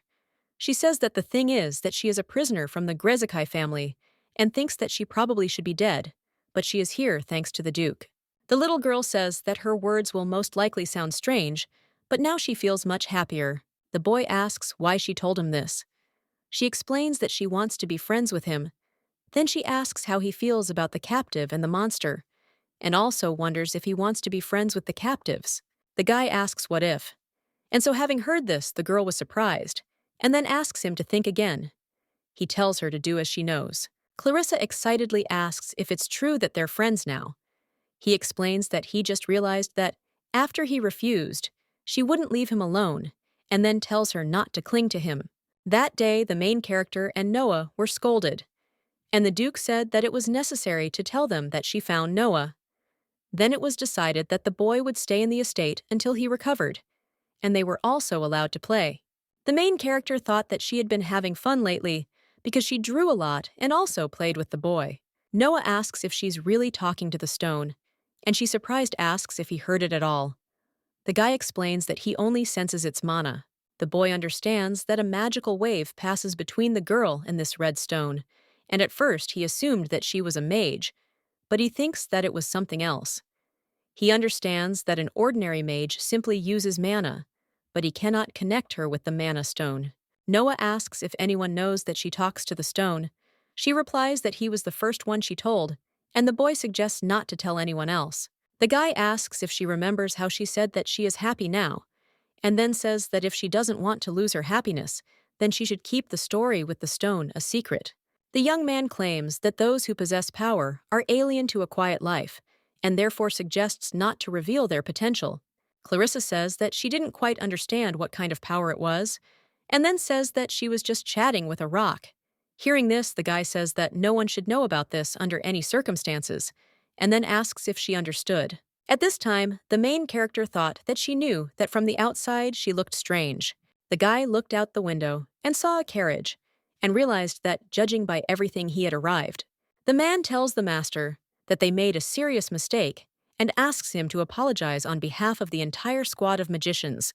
Alistair Asto is the son of the late Yona Asto, one of the high-class magicians, and the Duke had heard about his talent and character because he is considered the strongest candidate for the position of commander. Maximilian says that he hopes that such a thing will not happen again, and that their trust in them will not be undermined. Alistair thanks the gentleman for his generosity and promises that those involved in what happened will be punished accordingly. The magician says that if he doesn't mind, he would like to once again assign magicians to investigate the case this time. The Duke reports that the matter can be considered closed, and the group will be formed in the near future. Alistair says that he wanted to ask a question, by the way, and as far as he knows, Noah is with them now, and asks if he is okay. Since he knows that the boy has been through a lot, he is worried about him. Maximilian explains that at the moment, his life is not in danger, and they continue to monitor his well-being and believes that he is coping well. Mag says that Noah felt mature beyond his years, and now he understands why his father was so protective of him. However, he believes that being a child did not hurt him. Alistair says that he got a little distracted because the gentleman probably still has a lot of things to do, and therefore suggests ending it here, since he believes that they have discussed all the issues. The Duke asks if he will come to Noah. The magician replies that he does not want to disturb him, and therefore will come some other time. Sitting in the cart, the magician cannot believe that Noah is completely fine, and this gives him goosebumps. Clarissa says with delight that she has a delicious cookie and offers to eat it. Well, when she entered the boy's room, she saw that he was not there. The girl asks where he went, and the maid asks if she is looking for the young gentleman who was in this room, and then says that he left in the morning with the Duke. The knight informs the master that they have arrived at the fallen golem. The boy suggests checking his condition first, and then touches the stones. He says that he feels a huge magical energy in each stone, and it is amazing that with such a level of magic, he is still asleep.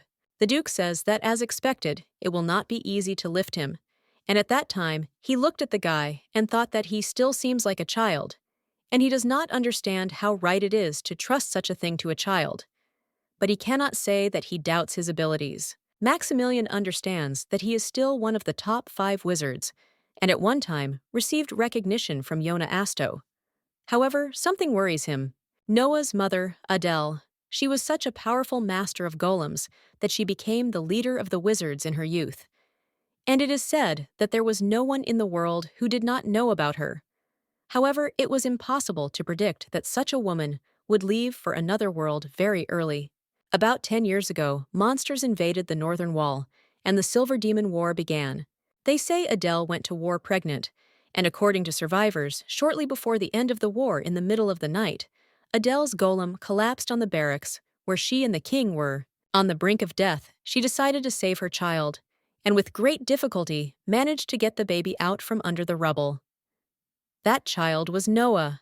The boy says that there is no need to worry, because he does not even remember his mother's face, let alone what happened, and therefore believes that he will not interfere with the research and will send him a report every month. After these words, the guy asks the gentleman if he is still worried. He answers that everything is fine, and at this time, they do not understand why, but they are similar. The main character enjoying the cookies says that he could have said that he would leave early in the morning. After all, she wanted to eat fresh cookies together, but now they have cooled down. Noah says that she could have started eating it herself, but the girl objects and says that it tastes better together. Clarissa offers him to try, and then tells him that they were prepared by a cook without Sheridan, and that he has very tasty sweets. And then she tells him that when they come to the Duke's estate, she will show him everything, because it is even cooler there than here, and everyone is very kind. The girl says that they still need to think about what they can do together, and then she says that it is so spacious there, and it will be a lot of fun to play hide and seek. Noah says that he thinks there was a misunderstanding, and he will not go with her to the Duke's estate. Hearing this, the little girl asks in surprise why. He explains that he must stay to conduct research, because that is why he came here. The main character asks if they are friends now, and then says that the book said that friends will always be together. He says that they are friends, but they can't be together all the time. Clarissa says that she doesn't want to break up with him and just wants to continue having fun. The boy asks why she suddenly started crying. She explains that it's because she's sad. Noah says that they are not parting forever. Hearing this, the girl asks what it means. The Duke turns to the boy and reminds him that he said he would send a report every month, and then asks if it would be better if he came with the report himself. Hearing this, the guy asks in surprise why all of a sudden the gentleman explains that it will be easier to communicate this way. And besides, it seems he has become closer to Clarissa. The gentleman says that if they part so easily, both she and he will be sad. Noah tells the girl that he will come every month, and therefore they will be able to see each other. However, this irritates him. But you can't go against the Duke. Clarissa says that it only works out once a month. And the guy says that the fact that they break up does not mean that they will immediately stop being friends. And therefore, he believes that even at a distance, they are friends. The girl asks if they will definitely continue to be friends. She says that when she returns to the Duke's estate, she will immediately write to him and will write every day. Benson tells Clarissa that it's time to go and everyone is waiting for her. She says that she's already leaving, and the boy asks where she's going and also wonders if she's really leaving today. The girl asks if he will go with her to watch the fireworks. He replies that he will not go to the fireworks festival. Hearing this, the main character is surprised, and then explains that these are New Year's fireworks, and thinks that it will be very beautiful, and he will definitely like it. Noah thanks, and then says that he better go to bed early, because he is very tired. He also hates crowded places.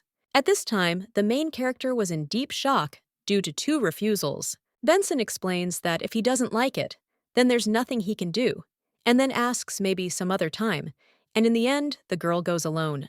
When the girl saw the Duchess, she apologized for coming so late, and she replied that everything was fine and asked if they could move on. At that time, the knight looked at the girl and thought that it was good that she had cheered up so quickly. The girl looked at the festival with delight, and the Duchess said that she thinks everyone is looking forward to the new year. The Duke asks how much time is left until midnight. Quentin replies that it is about 2 hours. Benson asks if he should buy some hot drinks, since he saw several stalls, and the assistant tells him that he will also go with him. The gentleman says that then they will have to look for a place to wait for them.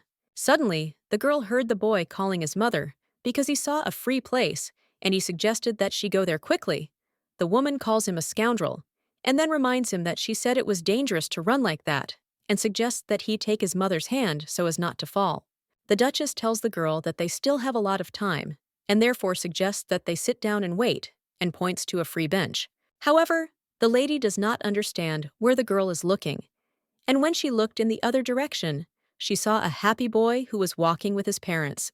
The Duchess says that there are more people than she thought, and believes that if they lose each other, there will be trouble, and offers the girl to take her hand. The Duke says that he understands that this creates problems, but Clarissa takes his hand too, and they walk together. At this time, the little girl thought that she had an incredible feeling, and she was very worried, because her heart was beating so wildly. The main character remembers that during the Grezke's fireworks days, she was afraid and hid. But now she is really looking forward to them. The Duchess turns to the baby and will be hers. She does not understand what to do because the girl fell asleep, because it was difficult for her to wait until midnight. The lady says that the fireworks will start soon, and the Duke says that they need to go to another place and therefore asks to give him the child. He took the girl in his arms and says that they will go like this. The lady says that it will be hard to carry her for a long time. He replies that she is light and everything is fine.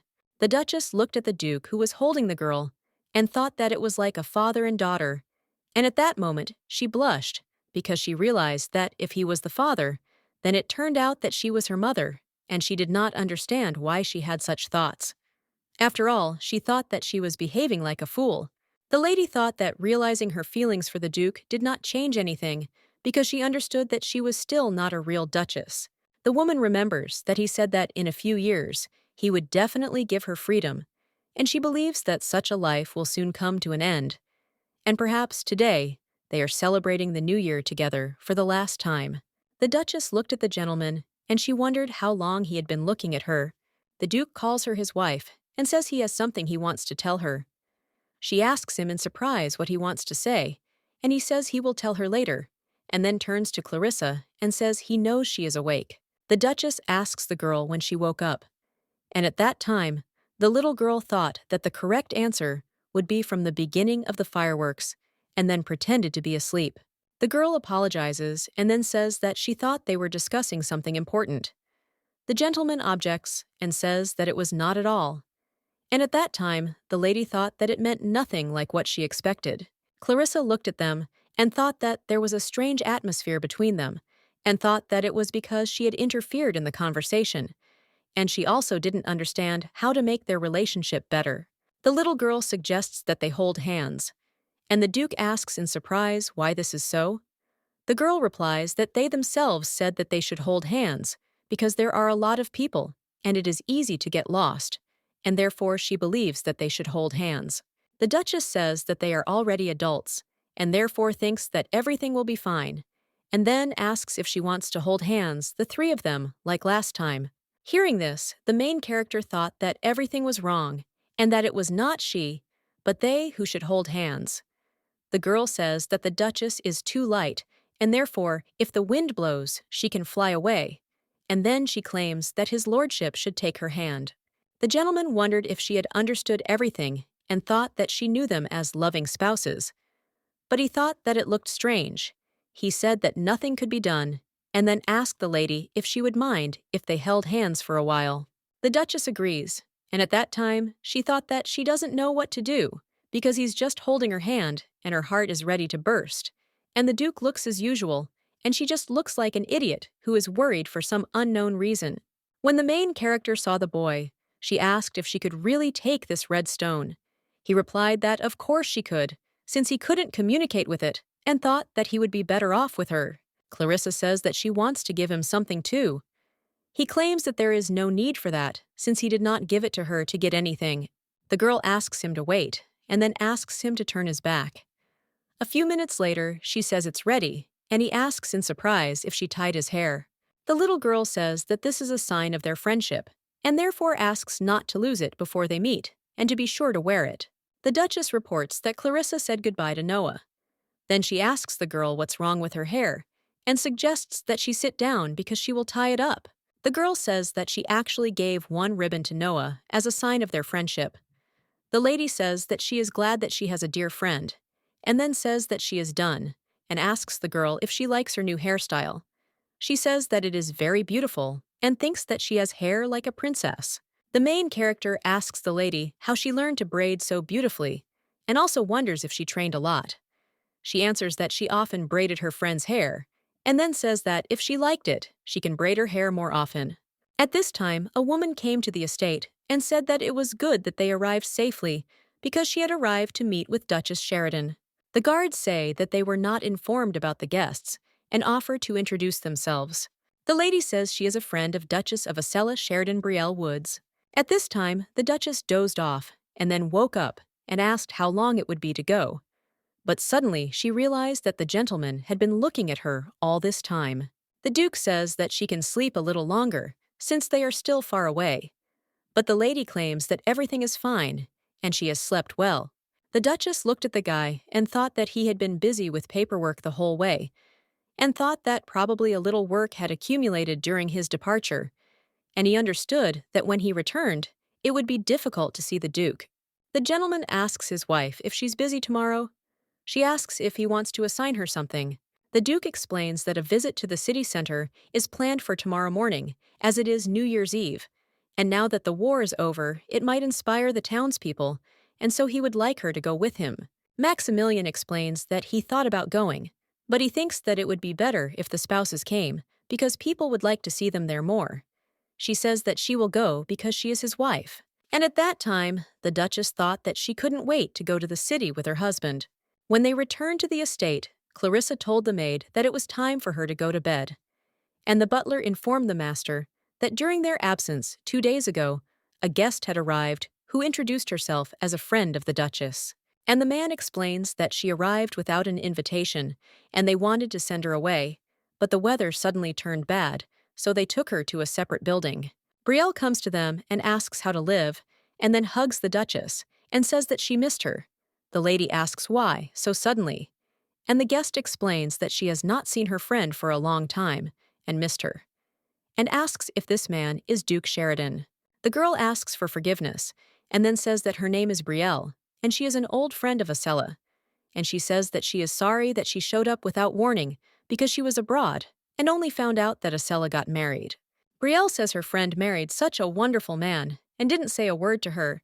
The Duchess suggests that they talk in private because she believes they have something to discuss. When they entered the main room, the guest said that this room was better than she thought because the appearance of the estate made her worried. Acela asks what is happening and what she is planning. The Duchess remembers that when she was little, the maid told the mistress that the girl's name was Brielle Woods and that she would be her friend. And then she explains that this is the daughter of the new maid, and she is smart for her age, and thinks that she will like it. Acela asks the maid if she thinks she'll like it this time, and then suggests she try. She picks up a chair and throws it at the girl. Daughter suffered a lot from this mistress, because she was a very cruel person. When Brielle heard her talking to her father about how she would have to go to a place like Sheridan, but her father reassured her that they could not resist the emperor's decree. Acela screams and says that she would rather die than go there. And when she sees the maid's daughter, she says that a good idea has come to her mind. At this time, the lady tells the mistress that she went to study abroad and left everything behind, as if she had run away, and then asks why she appeared now. The lady asks for forgiveness for being too rude to the pig and forcibly sending her here, and now showing up so shamelessly. After all, she understands that she is very offended by her. At this time, the girl does not understand whether this is the lady she knew, and she became interested in how, in just a few years, a person could change so much because she does not know what happened to her abroad. The lady explains that in a strange, unfamiliar country, she thought a lot about her and believes that she has been guilty before her since childhood, since she is the only one who was next to her. Acela claims that she will understand if she cannot forgive her, and she just wanted to meet and apologize before it was too late. Brielle offers the lady a handkerchief to wipe away her tears, and then says that when she first got here, she really blamed her for everything because it was so hard for her that she wanted to run away. The lady says that a lot of fun has happened in the last few months, and so everything is fine now, and then thanks the lady for apologizing and suggests that she rest a little as she will order the guest room in the main building to be prepared. Acela grabs the girl's hand and then asks if it's time for them to stop. She says that she's been thinking a lot about what would happen if she were discovered to be a fake. After all, she thinks that then not only she, but also Earl Darrington would get into trouble. The Duchess says that this is a deception of the king and the duke, and therefore she wants to fix everything before it gets worse, and then offers to reveal the truth and tell the duke, and then ask for forgiveness. Brielle suggests that the lady wait because it is too sudden. The Duchess says that she understands her confusion, but for her it is also a difficult decision, but she believes that they cannot hide it forever, and then asks if she is worried about her mother. The lady says that she will explain everything to her father, and he will continue the treatment. And then surprised, she asks if she really wants to remain a duchess. The girl objects and says that not at all, because she wouldn't dare. And she tells the guest that she is so kind-hearted and therefore thinks that it is impossible. And therefore, she suggests thinking carefully, because who knows, maybe this is the last chance to tell the truth. Acela tells the maid that Brielle has changed a lot, and before she would just answer yes to everything she said. And then she asks if it was because she was pretending to be her all this time and thought she was the real Duchess. And the maid claims that that as it may, she is Mrs. Acela. Hearing this, the Duchess claims that it is of course time for her to return to her place, because she believes that in any case, this scoundrel will take all the blame on herself. The Duchess says with a shriek that the sandwich smells absolutely disgusting, and then asks what is in it. The maid, surprised, says that this is strange, because she definitely asked for everything smelly to be removed, and then says that she will replace it immediately. The lady throws this food at her, and then asks if the amount is gone, because she thinks that if someone finds out that she has toxicosis, and then asks if she will be responsible for it. The Duchess says that she is in a bad mood, and therefore tells the maid to get lost immediately. She grabs her stomach and asks how this could happen to her, and claims that she must take the Duchess's place as soon as possible. The next morning, the main character says that she was so tired from the journey that she slept late today because she believes that prisoners must follow the regime and therefore must get up early tomorrow. When the girl saw the softie, she asked what had happened to her. She asked Clarissa to help the lady, and then she said that the Duchess was pretending to be someone else, and that the one who was supposed to be the Duke's wife suddenly arrived and said that she wanted to take that place. Softie says that's exactly it, and no one should know. Clarissa says that she understands, and then asks if that means the current Duchess is a fake. The doll screams and says that their Duchess is not a fake, because as soon as she arrived at the mansion, she went through hard times, but still did everything in her power, and she always saw her efforts. The doll says that the fake wants to deceive the lady into being a criminal and calls her a nasty human being. The girl says that the inner wall is right, and then says that she will do everything possible to help the Duchess. Clarissa asks the doll where to start. She replies that the lady wants to tell the truth to the Duke to avoid this. She came up with the idea that only a girl can do this. In the morning, the Duchess thought that today, she and the Duke had to go to the village, and she believed that perhaps this was the last chance to reveal the whole truth, and she had to tell everything today. Suddenly, the little girl turns to the Duchess and says that she was waiting for her, and when the Duke came, he said that Clarissa would be with them today and then apologized for not warning her. The little girl explains that she also wants to go to the village, and that is why she asked to go with them. After all, she has never been to the village, and therefore will not disturb them. Brielle claims that she will not interfere with them in any way, and therefore is very glad that the girl will be with them. The lady watching the girl thought that there was nothing she could do now, since she could not spoil this atmosphere. When they returned from the village, the girl thought about what she couldn't say because of Clarissa, But now she knocked on the master's door, and at that time, the little girl entered her room. The lady asks the girl in surprise what brought her to this hour. She replies that she had a nightmare and was scared, and then asks if she can sing her a lullaby. The lady suggests that she come. Brielle doesn't understand why she has the feeling that every time she's about to tell the Duke, Clarissa intervenes. However, she thinks that these are just excuses. The main character prevented the lady from telling the Duke the truth every time, and the doll praised the girl because she thought she was doing a good job, and also called her a genius because she did not let the Duke and Duchess be alone. Softy asks if she will go to the mistress again tonight.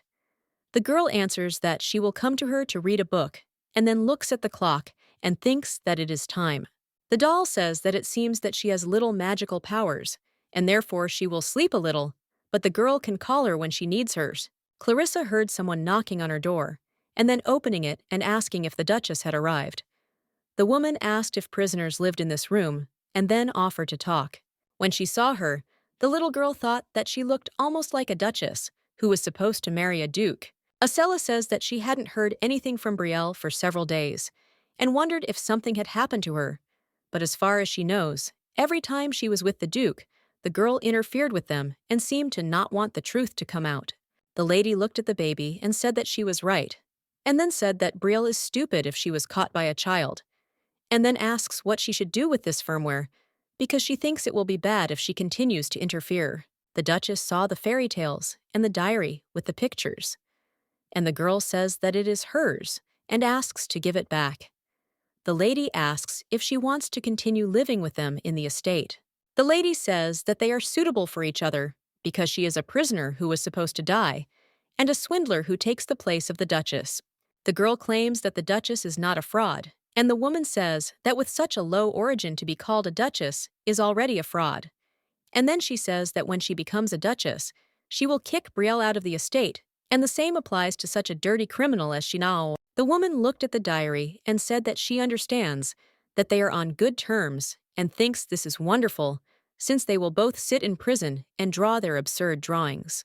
At this time, the main character thought that the inner wall was right, because the fake wanted to deceive the lady into making her out to be a criminal. And the little girl thought for a second that she looked like the Duchess, but she was completely different, and that's why she hated her. Clarissa claims that the Duchess will not be kicked out because she is the only Duchess in this estate, and this woman will never be able to displace her. Brielle entered the room and stopped this woman, since she entered the room with Benson. The Duchess asked him to stay outside, and then she turns to this woman and tells her not to touch the child, because this matter concerns only them. The lady asks Clarissa if she was very scared, and then apologizes, and also asks if she can go out with Rosalie for a while. But the girl looked at her in surprise, and she suggests her not to worry, because they will just talk a little. Acela says that it is very touching, because the swindler and the criminal have become close, and then asks if she is afraid that others will find out who she really is. But the lady claims that she is saying this for her sake, because such actions harm her child. And then she says that perhaps she is right, because she is a simple swindler, but now she is the mistress of this house. Brielle asks if she thought that the servants' eyes and ears belonged to her, and then suggests that they stop and return to the county, and she will order a carriage to be brought to her. Hearing this, the lady objects, and then asks if she has gone crazy because she thinks that she cannot leave if her father finds out. Brielle asks if she thinks the Count didn't know, and then asks, "What about the baby's father, does he know?" Well, after thinking for a bit, she says that it can't be, because she doesn't even know who it's from. The Duchess tells her to leave because she won't tell her anything, and then asks who she is, and if she feels sorry for her. The woman screams and asks how she dares to pretend to be kind and understanding, and then says that it always infuriates her. The girl suggests that the lady calm down because her voice is too loud. Hearing this, the lady screams and says that she is not the Count's daughter, but the daughter of a servant, and then asks if this is true. At this time, Duke Acela came and said that he was just in time, and then said that, as he had already heard this woman, the man replied that he knew, having heard this woman, was surprised. The gentleman explains that he knew from the very beginning that his wife was not the real Acela Darrington. Hearing this, the Duchess is surprised and asks how he explains that their marriage was arranged by the royal family, and then asks if they really thought they could fool everyone by simply substituting the bride. The Duke orders the maid to be brought in, and when the mistress saw her, she was surprised. Maximilian reports that she confessed that the Darringtons took her wife's mother hostage and threatened her for many years. The lady asks the maid how she could hand over their county. The Duke says that he won't catch much because he simply suggests that she return to her place immediately, since her punishment will definitely come later. Acela begs the Duke for mercy, and then screaming says that she should have become his wife because she is the real Duchess, and not that homeless girl. The gentleman says that if he hears one more insult directed at his wife, she will not go home but to prison, and therefore suggests not to test his patience. Brielle turns to the Duke and apologizes, then says that she didn't mean to deceive him, but really wanted to tell him everything. She objects and says that these are just excuses, but she is truly sorry. The lady explains that all this time she deceived him and continued to occupy the place of the Duchess.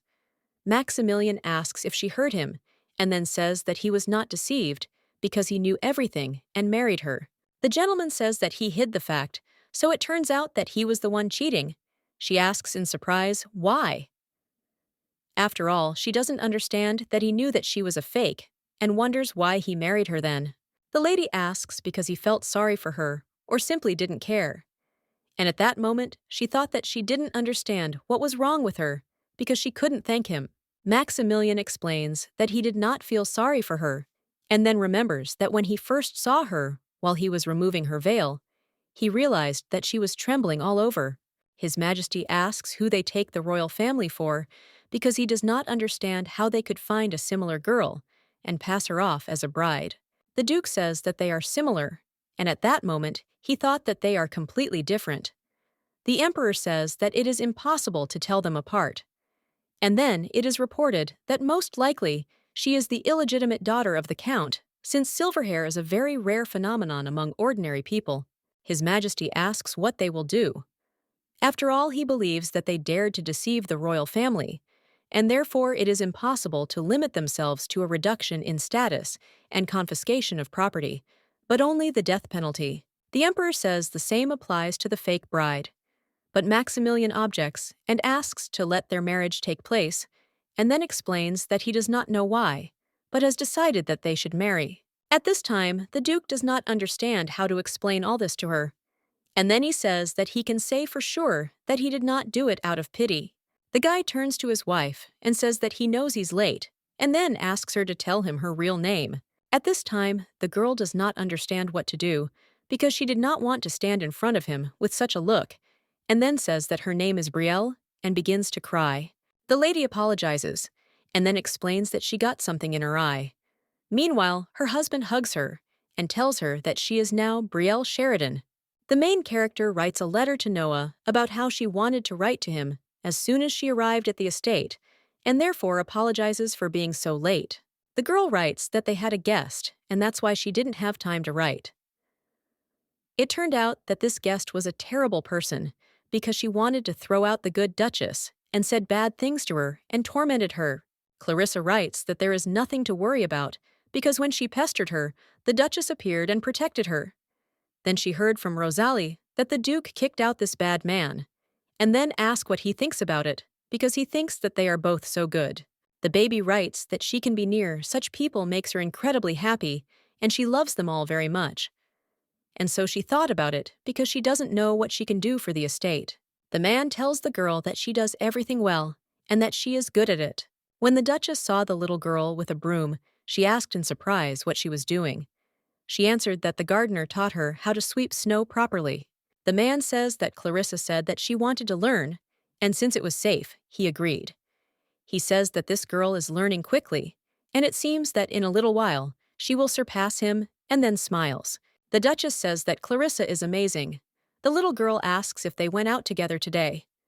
The lady explains that they just met on the way, and the gentleman says that it was a chance meeting. A few minutes ago, Brielle wondered what the Duke was doing, and wondered if she should ask him to go to Clarisse with her. And the young gentleman was thinking the same thing. The doll told the girl all this, and also that when he hugged the lady, her heart began to beat so hard. The main character looks at this couple and thinks that they wanted to deceive her, but she knows the truth, and therefore she thinks that she will not interfere in their relationship. The girl says that she has to sweep the snow near the bell tower, and then suggests that they talk to each other since she is very busy. Brielle asks, "What's wrong with Clarissa?" and the gentleman says that he has no idea either. The Duke turns to the girl and calls her name, and upon hearing this, she was surprised, because it was the first time he called her by name. The gentleman says that yesterday he was contacted by the Capitol Hospital and told that a room for Mrs. Woods is ready, and then he says that she will be able to receive proper treatment.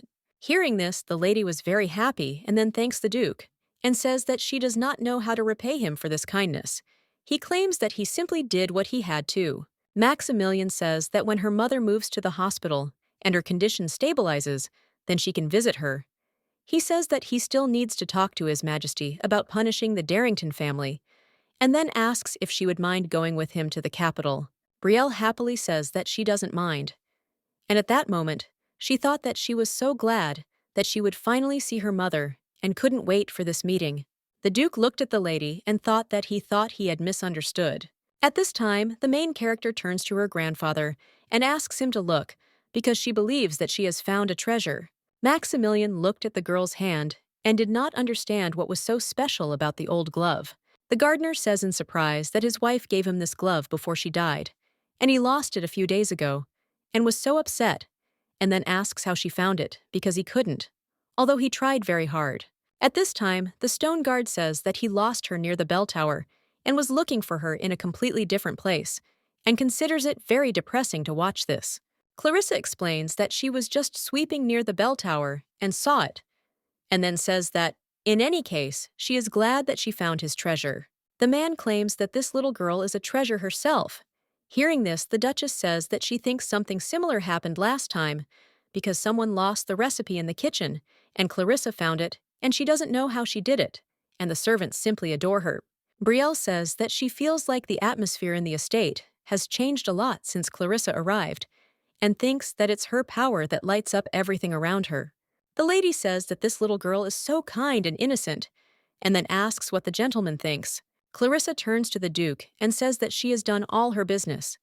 He strokes the girl's head and then says that he still has some left, and therefore he will go, and she, if she wants, can stay outside. Maximilian says that he leaves this girl to his wife. The lady says that of course she will take care of Clarissa. Quentin looked at the gentleman in surprise and said that he had returned early. He turned to the assistant and said that he needed to write a letter to His Majesty when he would see him to discuss the punishment of the Darrington family. At this time, Maximilian remembered the words of his older brother, that he should not forget that when this girl turns 18, he should bring him her head. The Duke says he has something to tell about the prisoner. Meanwhile, in the royal palace, Chiefos, a servant, tells the Queen that this is the reason Duke Sheridan asks to visit the palace. She asks in surprise if her son allowed it. The servant says that His Majesty has ordered the palace to be prepared for the Duke, Duchess, and the captive. She says that she understands and tells him that he can go. When the servant came out of the office, he saw the boy, and he wondered if he had been standing there all this time, and thought that the Dowager Queen Mother was too concerned about her eldest son, but paid almost no attention to the younger one. Mother turns to Prince Valentine and then asks if he remembers Maximilian. The boy replies that he remembers, because he is his half-brother and the one who betrayed his mother and older brother, and was imprisoned in Sheridan.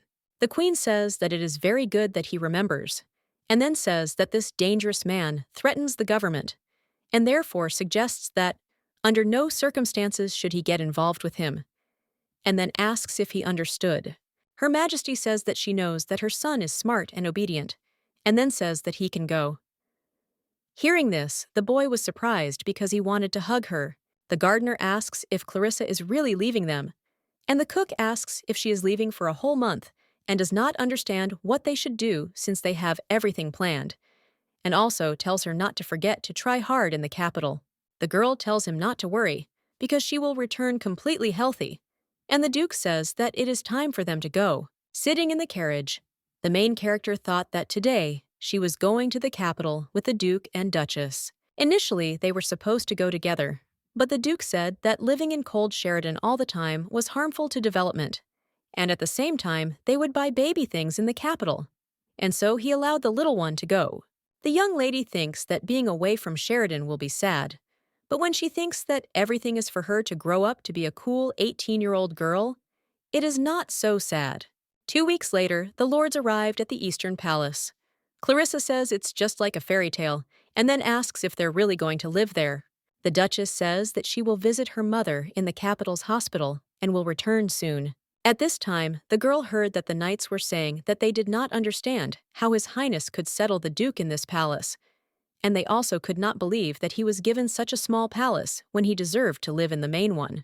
The main character realized that His Majesty is the person who did not want her to stay alive, and she thinks that because some criminal came, the Duke and Duchess will live in such a bad place. And she is a fool because she understands that in such a situation, you can't be happy. The Duke turns to Clarissa and asks if she remembers why she came to the capital. She replies that it is because she will not grow up healthy if she continues to sit in the cold Sheridan. Maximilian says that this is why she should try many things and grow up healthy and not think about anything because he thinks that it is harmful to her. The little girl claims that she will remember this. The gentleman says that he will be gone for a while, so she can go for a walk, but on one condition, that she should not leave the garden.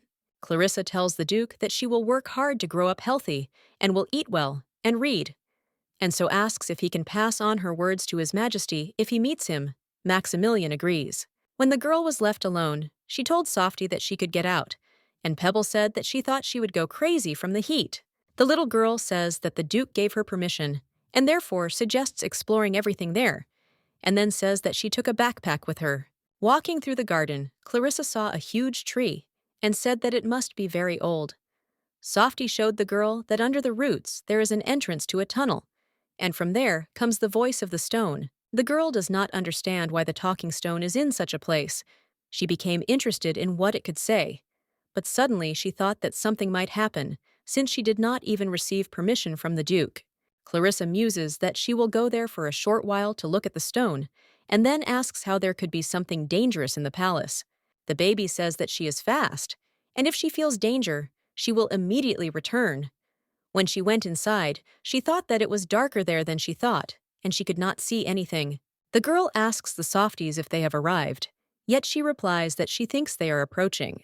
The main character thought that it was hard for her because she had been running around the garden all day, and therefore had no strength left. But suddenly, she felt that there was some kind of obstacle in front of her, and then she saw a boy with blonde hair. Clarissa thought that she had never seen such handsome boys, and thought that he was like an angel descended from heaven, but she didn't understand who he reminded her of. The young gentleman asks who she is and why she is staring like an idiot, and then asks if she is going to apologize. The girl apologizes and explains that she was walking in the garden and accidentally wandered in because she didn't think anyone would be there. Then she asks if it hurts a lot. The boy tells her not to touch him, because judging by her clothes, she is the daughter of some palace servant. And then he claims that this time he will close his eyes, but he thinks that she should be more careful. The guy says that if she tells anyone that she saw him there, he will kill her. Hearing this, she thought that he has an angel's face and a terrible character. The young gentleman thinks that she doesn't know who he is, and therefore won't be able to tell him anything, and then he leaves. The girl screams after him and says that he is Prince Valentine. Hearing this, he asks in surprise how she found out, because he thinks that not every noble person will say who he is. At this time, the main character does not understand what to do, because she was so surprised that she said it out loud. And then she remembers that Noah said that she should not tell anyone that she can communicate with stones, but she understands that if she lies to the prince, she can be punished. Clarissa explains that she just looked and understood. He asks in surprise if she really recognized him. At that moment, the girl looked at him and thought that he looked happy. The young gentleman asks her name. She replies that her name is Clarissa and that she has arrived with the Duke and Duchess. The boy asks in surprise if she came with the Duke of Sheridan, and then he says that he has never heard that they have a child and wonders if she is a relative of the Duchess. The girl wanted to answer him, but he said that he was interested in something. But suddenly he heard the maids calling him and said that it was time for him. And then he turned to the little girl and invited her to come to this place tomorrow. The young gentleman claims that this is an order and then asks if she understood. As he leaves, he says that if she does not come, he will really kill her. At this time, the main character thought that she was in trouble. Sitting in her room, Clarissa thought that this prince was very creepy, but she didn't understand why he wanted to meet again. Softy said that maybe he liked her, and then told the girl that she would keep an eye on him. Clarissa says that this can't be, and thinks that the software probably misunderstood. At this time, the red pebble asks how much longer they will discuss this, and then says that he understands that they are excited about the new meeting, but suggests switching to another topic. Softy asks the rock what's wrong with him, because he thinks they haven't talked for that long. He replies that he didn't like the kid, and that even though he's a prince, he's arrogant and rude, and then says that Noah is much better. Softy says that he is just jealous that Clarissa has a friend. Besides this child cat, hearing this, the girl says that she and the prince are not friends, and then remembers that, if you think about it, something similar has already happened. Earlier at dinner, the gentleman asks his wife if she has visited her mother. The lady thanks him, and then tells him that she hadn't even noticed how much time had passed while talking to her. The Duchess says that her mother is also very grateful to him, and she apologizes that because of her condition, she cannot personally express her gratitude. He says that there is no need to worry because he believes that her health is much more important. The Duke says that after living in the county, it is not easy to adjust to the rhythm of the capital. Brielle thanks him for understanding, and then says that her friend came with her mother, and therefore it was not so difficult. Hearing this, the man asks in surprise if this is a friend from her homeland. She replies that he said it correctly and explains that his name is Harry and they were very close as children. Maximilian says that since he is Harry, it turns out he is a man. The girl smiled and said that they are definitely brother and sister because they have known each other for so long, and he is like a son to his mother. The Duchess says she was very glad to see him after such a long time. And then she sees her husband's expression change and asks if she said something wrong. The gentleman objects and says that he asks for forgiveness because he believes that there is nothing worth worrying about. At this time, the main character thought that it seemed to her that the Duke was also in a bad mood. However, she does not understand why he behaves this way, because he thinks that it is not so bad to have many friends. The next day, the girl ran to the meeting place, and when she saw the guy, she said that he came first. He screamed and asked if she knew how long he waited for her. The little girl apologized, and he said that, "Okay, let's move on," because he thinks that she came anyway. Clarissa thought that she was indeed a little late, but that was too much, since it was not easy to get here quickly. And then she says that there was no exact time set, and she tried to come as early as possible.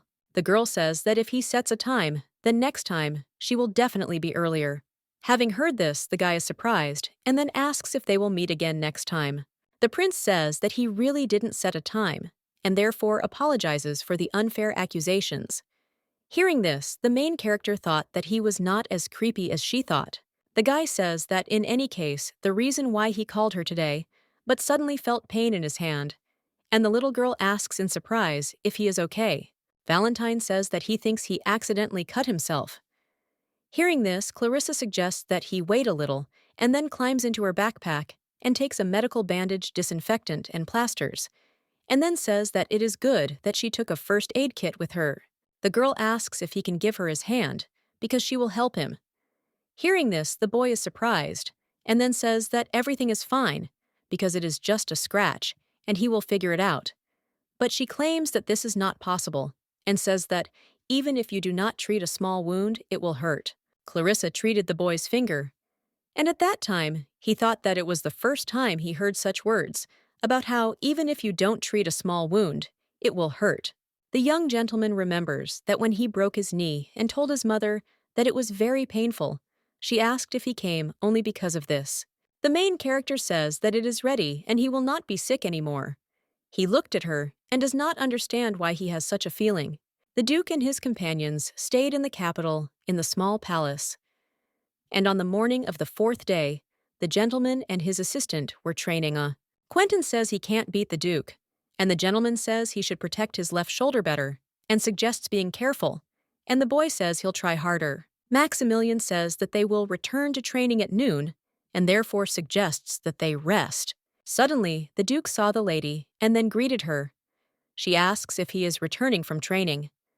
The gentleman replies that he had been training with the knights for a while, and at that time he thought that he had been training with them for many hours and had not washed himself. Maximilian says that he hasn't rinsed yet, and therefore understands that he might smell bad. At this time, the girl thought that she shouldn't think like that because the Duke is very nice. Brielle assures him that everything is fine and tells him not to worry because she doesn't smell anything.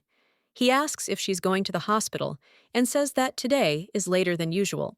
The lady explains that before leaving, she wanted to see Clarissa, but it's good that her temperature has gone down, but she's still worried. After all, it seems to her that the girl was overtired yesterday, and she also wonders why she slept in some water channel. Yesterday that day, Clarissa went out into the garden for the third time, and at some point, everyone lost sight of her. It was getting dark, the rains were coming, and the knights started looking for her. And after a long search, they found the sleeping baby. At this time, the Duke thought that she could have simply fallen asleep while playing, but he was worried that she was found in that channel, because as far as he knows, the place with which he is connected, he needs to check. The gentleman says that he will take care of Clarissa and tells her not to worry. And then he says that her mother is waiting for her, and so he will walk her to the carriage. And sitting in the carriage, the lady says that, in fact, she wanted to ask for something because she doesn't know if she can allow herself to do that. He suggests that she speak. Brielle asks if she can stay at the hospital for one night and then says that it doesn't mean she will sleep there and explains that Clarissa is just sick now. And while she is in the capital, she would like to spend more time with her mother. The Duke asked about the man Harry because he wondered if he would be there too. She explains that Harry always stays until dinner and then comes back, but she wonders why he suddenly asked about it. Maximilian was a little embarrassed and said that he understood. He assured her that everything was fine and that she could spend the night wherever she wanted without even asking his permission. When the lady left, the gentleman did not understand why, after the words that Harry always stays until dinner and then returns where the bridge became much easier. The Duke saw a canal under the tree and remembered that Clarissa had been found there, and then he thought he needed to check and went there. He saw a shadow and realized that there was a person there. The prince asks, "Who is there?" Seeing him, the master thought that this child is Prince Valentine. Rosalie at this time measures the girl's temperature and says that she finally slept, and then asks if her nose is not stuffy and if her throat hurts. The little girl assures that everything is fine, nothing hurts anymore. The maid says it's a relief, and then says that exploring the area is fine, but she doesn't think it's worth going to such dangerous places, and asks if the girl knows how worried everyone was about her. The little girl apologizes and then claims that she will be more careful. Rosalie says that she will go to the kitchen and make soup for her to eat with the medicine, and suggests that the girl rest. When Clarissa was left alone, she thought that it was good that the maid did not ask. Softy asks if she is going to continue to hide her meetings with the prince. She replies that she should not tell anyone because she promised. The girl thinks that if she says that she met with the prince, everyone will be shocked, but she thinks that he will not come there again anyway. 2 days earlier, on the water channel, when the girl bandaged the boy's finger, she asked in surprise what was wrong with him since his face had turned very red. The prince turned his head to the other side and thanked her for the treatment. The little girl said that it was not worth the gratitude, and then said that if he got hurt again, she would definitely heal him. The boy asks if she wants him to get hurt again, and Clarissa asks why he called her anyway. He replies that it doesn't matter, and explains that he was curious about something. Valentine doesn't know how to explain to the girl that he had no reason because he just wanted to see her, but he understood that he couldn't tell her that, and asks if she said that she came with the Duke and Duchess. He also asks if she lives in Sheridan. Clarissa claims that she lives there, and at that time she thought that she was a prisoner. The boy says that he heard that it was very cold there. The main character assures that Sheridan is just a wonderful place. Well, it's a little cold there, but when it snows, everything around becomes white and incredibly beautiful, and the food is very tasty, and the people are kind and welcoming. The girl says that she heard that, before the Duke's arrival, Sheridan was exactly as Uncle Quentin said, and the guy asks in surprise what that means. The little girl explains that before Sheridan was as he was described, cold and stern, and they say that the Duke made him so good That's why they call him the Keeper of the North. Valentine asks, in surprise, if this is true. The girl explains that she only heard this from Uncle Quentin, but she believes that it is the pure truth, because every day the Duke tries for the good of Sheridan, and people love and respect him with all their hearts. Clarissa says that the Duke is the best she knows, and at that time, she thought that she was embarrassed to say that. And then she says that she wants to become like him. The prince asks her to tell the truth, and then asks if the Duke ordered her to say so. Hearing this, the girl is surprised and asks what he is talking about. The guy screams and tells her to stop pretending, and then tells her that he betrayed his brother and mother, so he was expelled. Then he asks if he is now a respected cool adult, and wonders if she thinks he is so easy to fool. The main character claims that she is not lying, and the Duke is really good, because he thinks that he just misunderstood everything. He asks in surprise why she continues to defend him. Valentine looked at the baby and said that everything was clear to him because he believed that she was in league with him from the very beginning, and then turned around and left. Clarissa asks him to listen to her, but he tells her not to follow him because he has nothing to talk about with her. At this time, the main character thought that she did not want to argue with him because she just wanted to clear up the misunderstanding about the Duke, and she does not understand what to do because if she lets him go, she will never see him again. The little girl asks if he will come tomorrow, and then says that she will wait. The next day, Clarissa waited for the prince in the water channel for a long time, but he did not come. She was tired and fell asleep right there, and eventually fell ill. Lying in bed, the girl thought that she would never meet him again, and she was so glad that she had a new friend. Suddenly, the girl heard someone knocking on her door, and then heard the Duke's voice asking if she could come in. She invited him to come in, and when the doors opened, she saw the Duke with the prince. The gentleman says that a guest has come to see her, seeing the boy. The girl was surprised, and the Duke says that he will go and they can talk. Clarissa apologizes for not being able to stand up and greet him, as she is still feeling a little dizzy. He says that everything is fine, and she can sit up, and then tells her that he heard the Duke say that she has a cold. The girl screams and explains that she is feeling better now, and that her temperature has gone down and he can check it himself. He says that he understands everything and that she should not come so close to him. The little girl smiled, and he asked why she was laughing. The girl replied that she was very happy because she thought that after that day, she would never see the prince again. And then she said that she was really happy that she could meet him again like this. Clarissa thanks the guy for coming to her.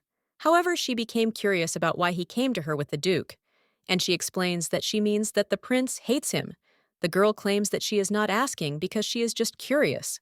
The guy says that he is nothing special because he accidentally ran into him, and that is why the Duke brought him to her. And at that time, he thought that, in fact, he was caught when he tried to get inside. A few hours ago, when the prince saw the gentleman, he thought that he had black eyes and hair, and that meant he was Duke Sheridan. And he remembered that, as his mother said, he looks really scary. At this time, the boy does not understand how he could meet the Duke there, because he believed that he had no sense of compassion at all, and thought that he would definitely accuse him of trying to get into his castle, and then decides that he needs to run away. The Duke says that he greets His Majesty, Prince Valentine. Hearing this, the boy asks in surprise if he knows him.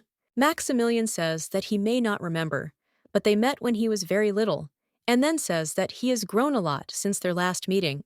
At this time, the prince thought that this was true, because Duke Sheridan was not at all like he imagined. The gentleman extended his hand to him and said that it was dangerous there and asked him to come up to him. He screamed and said that he shouldn't give him his hand because he thought he could handle it himself. At this time, the Duke thought that he was wondering how Clarissa was able to fall asleep in the tunnel, and then asks if he is here to see the girl. The prince asks in surprise how he found out about this, and the gentleman says that he will take him to her room and says that he can go with him, of course, if he wants. As they walked down the corridor, the servant said that he was very grateful to the master for that day, and then thanked him for taking care of his family in the capital. The knight asks the master when the day's training will begin, as he would also like to receive instruction from him. Hearing this, Valentine thought that the Duke is the most cold-blooded of those he knows, but he understands that everyone respects and loves him. He thinks that this cannot be, because his mother has told him many times that he is a criminal and betrayed the royal family, and in the end was rejected by his own family and imprisoned in Sheridan. The prince remembers that his mother said that if he wanted to burn happily, he had to obey the laws of the royal family, and so he never left the castle and did not play with useless friends and did not study more than necessary. The boy thinks that it is because his mother's will was also the will of the royal family, but he thought that he was lucky to meet Clarissa, and thinks that if she herself said that the Duke was a bad man and that he was cruel, then this strange feeling would pass. However, Valentine understood that if he had known that he would feel this way, he would not have followed him. The main character asks him in surprise what is wrong. He replies that he does not know what is really true and who he should believe. The boy thought that up until this moment, he believed everything his mother said, but he doesn't understand why. Now he has a different opinion and doesn't know what to do now. Clarissa says that she doesn't quite understand what he's talking about, and then asks if it wouldn't be better if he finds the answer himself. Hearing this, the boy is surprised, and she assures him that he himself said that he doesn't know who to believe, and thinks that this means that all he can do is check everything himself and decide. The girl thinks that if he finally finds the answer, it will become easier. He asks if she wants him to decide for himself, and at this time does not understand how he can go against his mother's will, because he thinks that there is no point in it, but he understands that this girl is right. Valentine says that if you think about it, he doesn't know anything about her, only her name, and therefore offers to tell him, because it doesn't look like she's the daughter of a servant, and he wonders if she's a relative of the Duchess. Clarissa assures that she didn't even think of hiding it and was going to tell him right away, and fell silent for a bit in order to find the right words. He assures that he doesn't know what's going on, but won't be angry with her, and therefore suggests just telling him. The girl says that she is actually a prisoner from the dreamscape hearing. This the prince asks, in surprise, what she is talking about, and then says that you shouldn't joke like that. The little girl apologizes for saying this earlier, and reveals that her name is Clarisse Lennon Grezekai, and she is the Princess of Grezekai, who will be executed when she turns 18. Hearing this, the prince stood up so hard that his chair flipped over. At this time, a maid comes into the room and says that she has prepared some cookies for her guest. And at this time, the prince has left. Rosalie asks in surprise what happened and why he ran away. At this time in the royal palace, the Duke says that the punishment for the Earl of Darrington will be the confiscation of property, including his estate. However, His Majesty claims that this is too lenient a punishment for trying to deceive the royal family with a false bride, and asks his brother if this is true. Maximilian thanks him for turning a blind eye to his stubbornness, and the emperor says that everything is fine because he thinks that he also had a good time, because thanks to him, he learned about his brother's tastes. His Majesty asks if he has a question concerning the captive from Grezekai. The Duke says that as stated in the letter, he has come to request temporary proof of identity for her. His Majesty agrees and says that he was very surprised when he received this letter. He then informs that until Clarissa turns 18, her identity will be linked to Duke Sheridan. The Emperor says something that he still does not understand, because he believes that even temporary confirmation of identity is not an easy matter, and asks why such complications. Maximilian replies that all children in this country are guaranteed safety and education, but it is difficult for her to exercise these rights since she is a prisoner, and therefore until the child grows up. But suddenly, His Majesty interrupts and asks in surprise what he is talking about. And then he says that children need to be provided with safety and a good education, and this only applies to those who have a future. He reminds that this girl is a child who will be killed as soon as she turns 18. The Duke assures His Majesty that this is true, but she still has 9 years before that moment, and he believes that this time is enough for her to learn something and blossom. And then he says that he does not want to take this opportunity away from her. Maximilian claims that she will definitely become a great adult when she turns 18, and therefore asks her to do him a favor. Hearing this, the Emperor smiled and said that this meant that everything would be even more fun than he expected, and then said that he understood what his brother meant. His Majesty says that he will send someone to Sheridan later and give him an answer on this matter, and then asks if he does not understand that this problem is not so easy to solve. The Emperor says that if he has finished chatting, he can return since he is already tired of working late, After all, he believes that lack of sleep is bad for his skin, and Maximilian says that then he will take his leave. When the Duke went out into the corridor, he heard some girl call his name, and when he looked back, he saw the surprised Queen Davina. She says that quite a long time has passed since their last meeting, and she heard that the Duke came to the castle, but she could not even imagine that she would actually run into him. Max says he is offended, and then asks her to watch how she addresses him. He asks if she is not the queen of the country now, and claims that it bothers him that people in power address him so informally. The queen says that he is still the same, and even drew a line between them, and then asks if he is really okay. She reminds that they were engaged before. At this time, Brielle is walking down the street and thinks that today she can't sleep, and thinks it's strange. But suddenly, she hears the maids talking about what the whole capital is talking about. The Duchess thought that she wanted to take a walk alone, but even that didn't work out. The maid screams and asks if it's true that she doesn't know that the Duke and the Queen were previously engaged. Then she tells him that they were quite close in their youth, and that Her Royal Highness suddenly broke off the engagement and married His Majesty. And there are rumors that the Duke still has feelings for her. A few days later, in the morning, before leaving the capital, the main character looked at a pile of gifts. The Duke says that this time he bought all the things that cannot be found in Sheridan. Brielle claims that Clarissa should be happy, and the maid is surprised to say that there is even a music box there and thinks it is cute. At this time, the girl does not understand whether she really needs all this because it looks very expensive, and also assumes what will happen if Sheridan goes bankrupt because of her. Clarissa thanks the gentleman and says that it is not much. He assures that he understood everything, and the girl says that she has not said anything yet. The gentleman thinks that it seems that this is not enough, and he needs to go to the store again. Hearing this, the main character objects and assures that this is enough. Maximilian says that the carriage is not ready yet, and therefore suggests that the girl wait a little. Standing near the carriage, the girl understands that the prince has not arrived, and she is leaving soon. However, she understands that it is natural that he decided not to see her off, because in fact she is a prisoner. And when she told the prince about this, she saw such an expression on his face for the first time. The main character thinks that he is probably very disappointed in her. Because he is of noble blood, he will definitely not want to see a captive like her anymore. And so she understands him, but still can't help but be upset.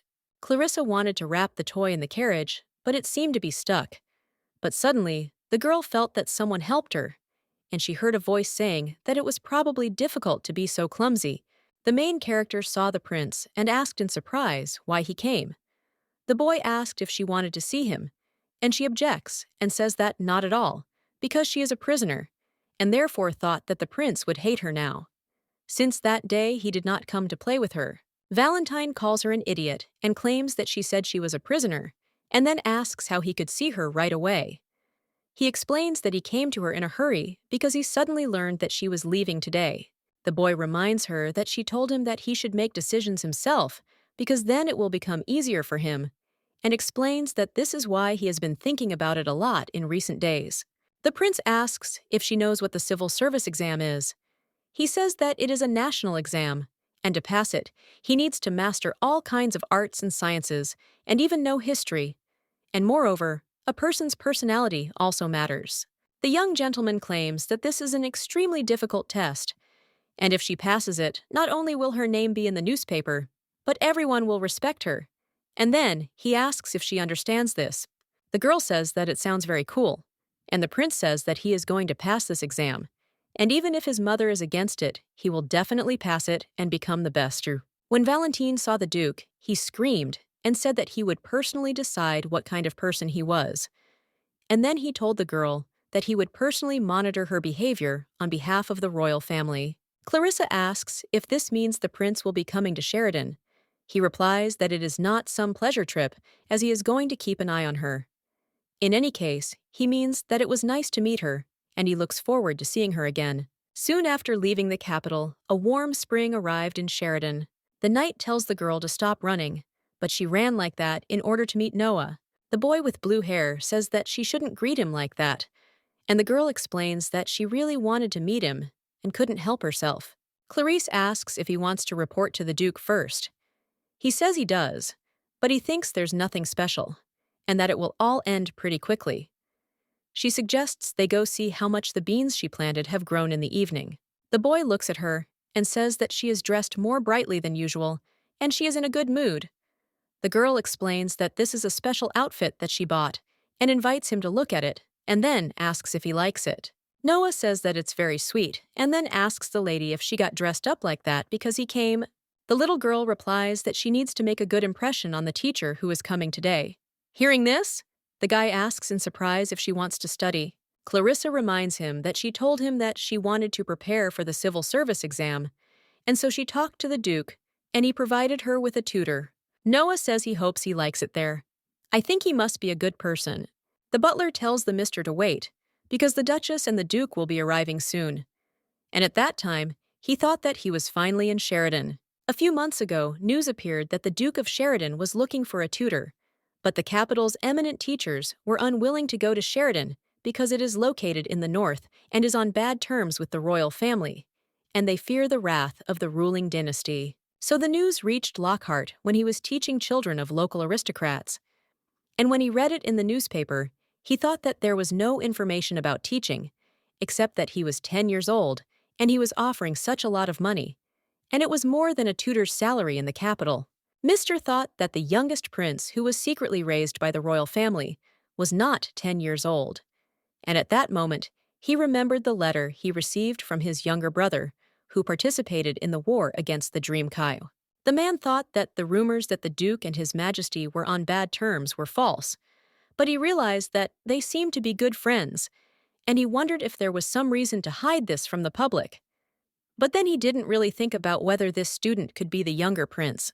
The teacher thinks that this is definitely because he does not understand why otherwise they would hide information and pay so much money for it, because he thinks that the Duke and Duchess probably have no more important child.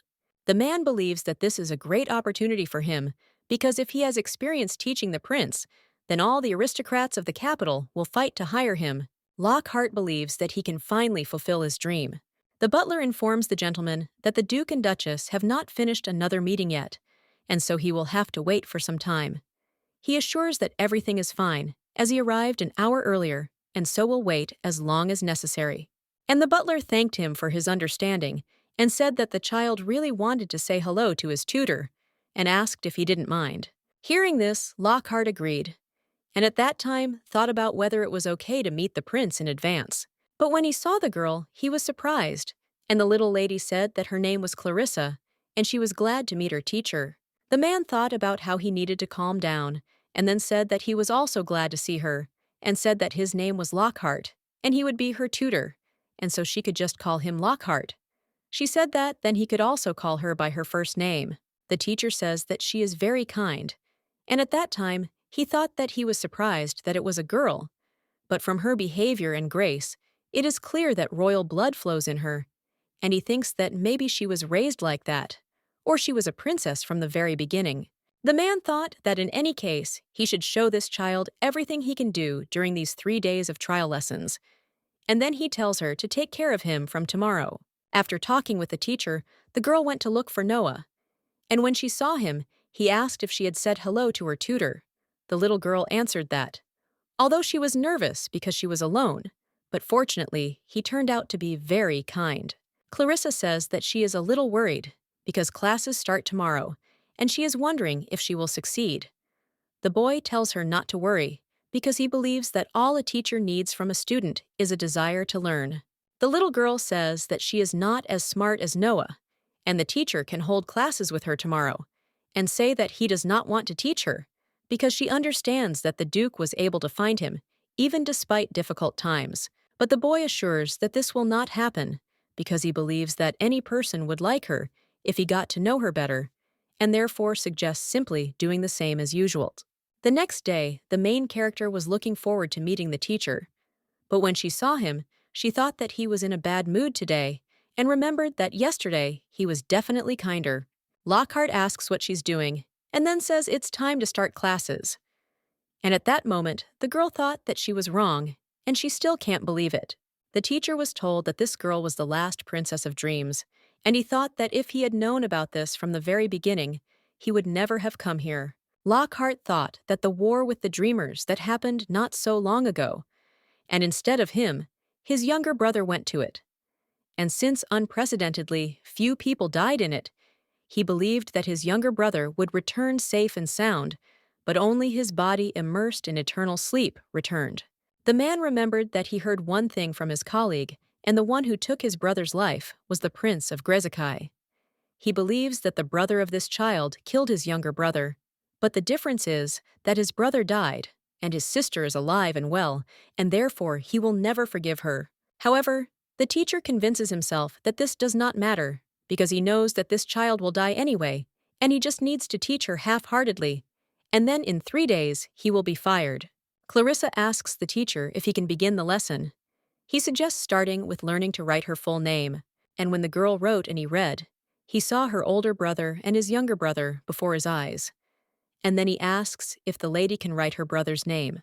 At this time, the man saw that she was shaking all over, because he had only mentioned her brother, and therefore thought that she would only be a little upset, but he understood that it probably hurt her, even to think about it, because her brother most likely died before her eyes, and therefore thought it was much more interesting than he thought. The main character says that she wrote. He says that it is excellent and asks if she could write her mother's name. The girl looks at him in surprise, and he asks if her mother had the last name Grezekai, and also wonders if she did not participate in the wedding ceremony. Clarissa explains that she knows little about her mother because she has never seen her since she was born. At this time, the man thought that he had never heard her time before, and that meant that she was an illegitimate child. And then he said that he could explain everything to her and offered to watch. Lockhart reports that the last Dreamkai queen, as far as he knows, came from a very influential aristocratic family. This means that she grew up in a family as influential as the king. The teacher says that her mother gave birth to her, and the queen knew about it, and therefore was afraid that her mother would also gain power, and therefore she killed her mother, and she died because she was born. Hearing this, the main character was surprised, and the teacher thought that she should be even more sad and suffer, because he thinks that this is still not enough to ease his anger. Clarissa says that his teaching method, and she feels like he wants to hurt her. He asks why she took it so personally, and explains that he was only trying to explain the facts to her, but he knows it's hard to accept. Lockhart asks if she shouldn't know this, even when everyone else doesn't know about her mother's unjust death, because she believes that there is no one left who could understand this except her. The girl says that he is right, and the man says that he is glad that she finally understood him, and then says that from now on they will conduct lessons on Grezekai, and he offers to solve a simple math problem. After the lesson, the Duchess says that she came because she heard that her lessons were over, and asks how the lesson went, because she thinks that it was probably difficult, because this is all the first time for her. The lady says that of course studying is hard and suggests that it should also be fun, since Clarissa is the one studying, and she is the one worrying. The girl tells the Duchess that it was really great, and explains that she understood everything they discussed and really enjoyed the lesson, and therefore thinks that the Duke and Duchess should not worry. The little girl apologizes and says that she promised to play with Noah, and then asks if she can go. The lady replies that of course she can go, and suggests that she be careful. After talking to the girl, the Duchess thought that something was wrong. Seeing her, the Duke asks what happened. At this time, she does not understand what to do, because she still feels awkward when they are alone with the Duke. Brielle understands that there are rumors that the Duke has not yet forgotten Her Majesty the Queen. However, she thinks that now is not the time, and then says that she came to listen to Clarissa's story because her classes were over, but she thinks that something is wrong with her because she did not look like usual, and suggests that maybe she did not like the class. Hearing this, the gentleman says that in that case, they don't need such a tutor, and the lady says that maybe she just imagined it. After all, she understands that it was so difficult to find a teacher, and then asks if they break the contract with him, will they be able to find another one?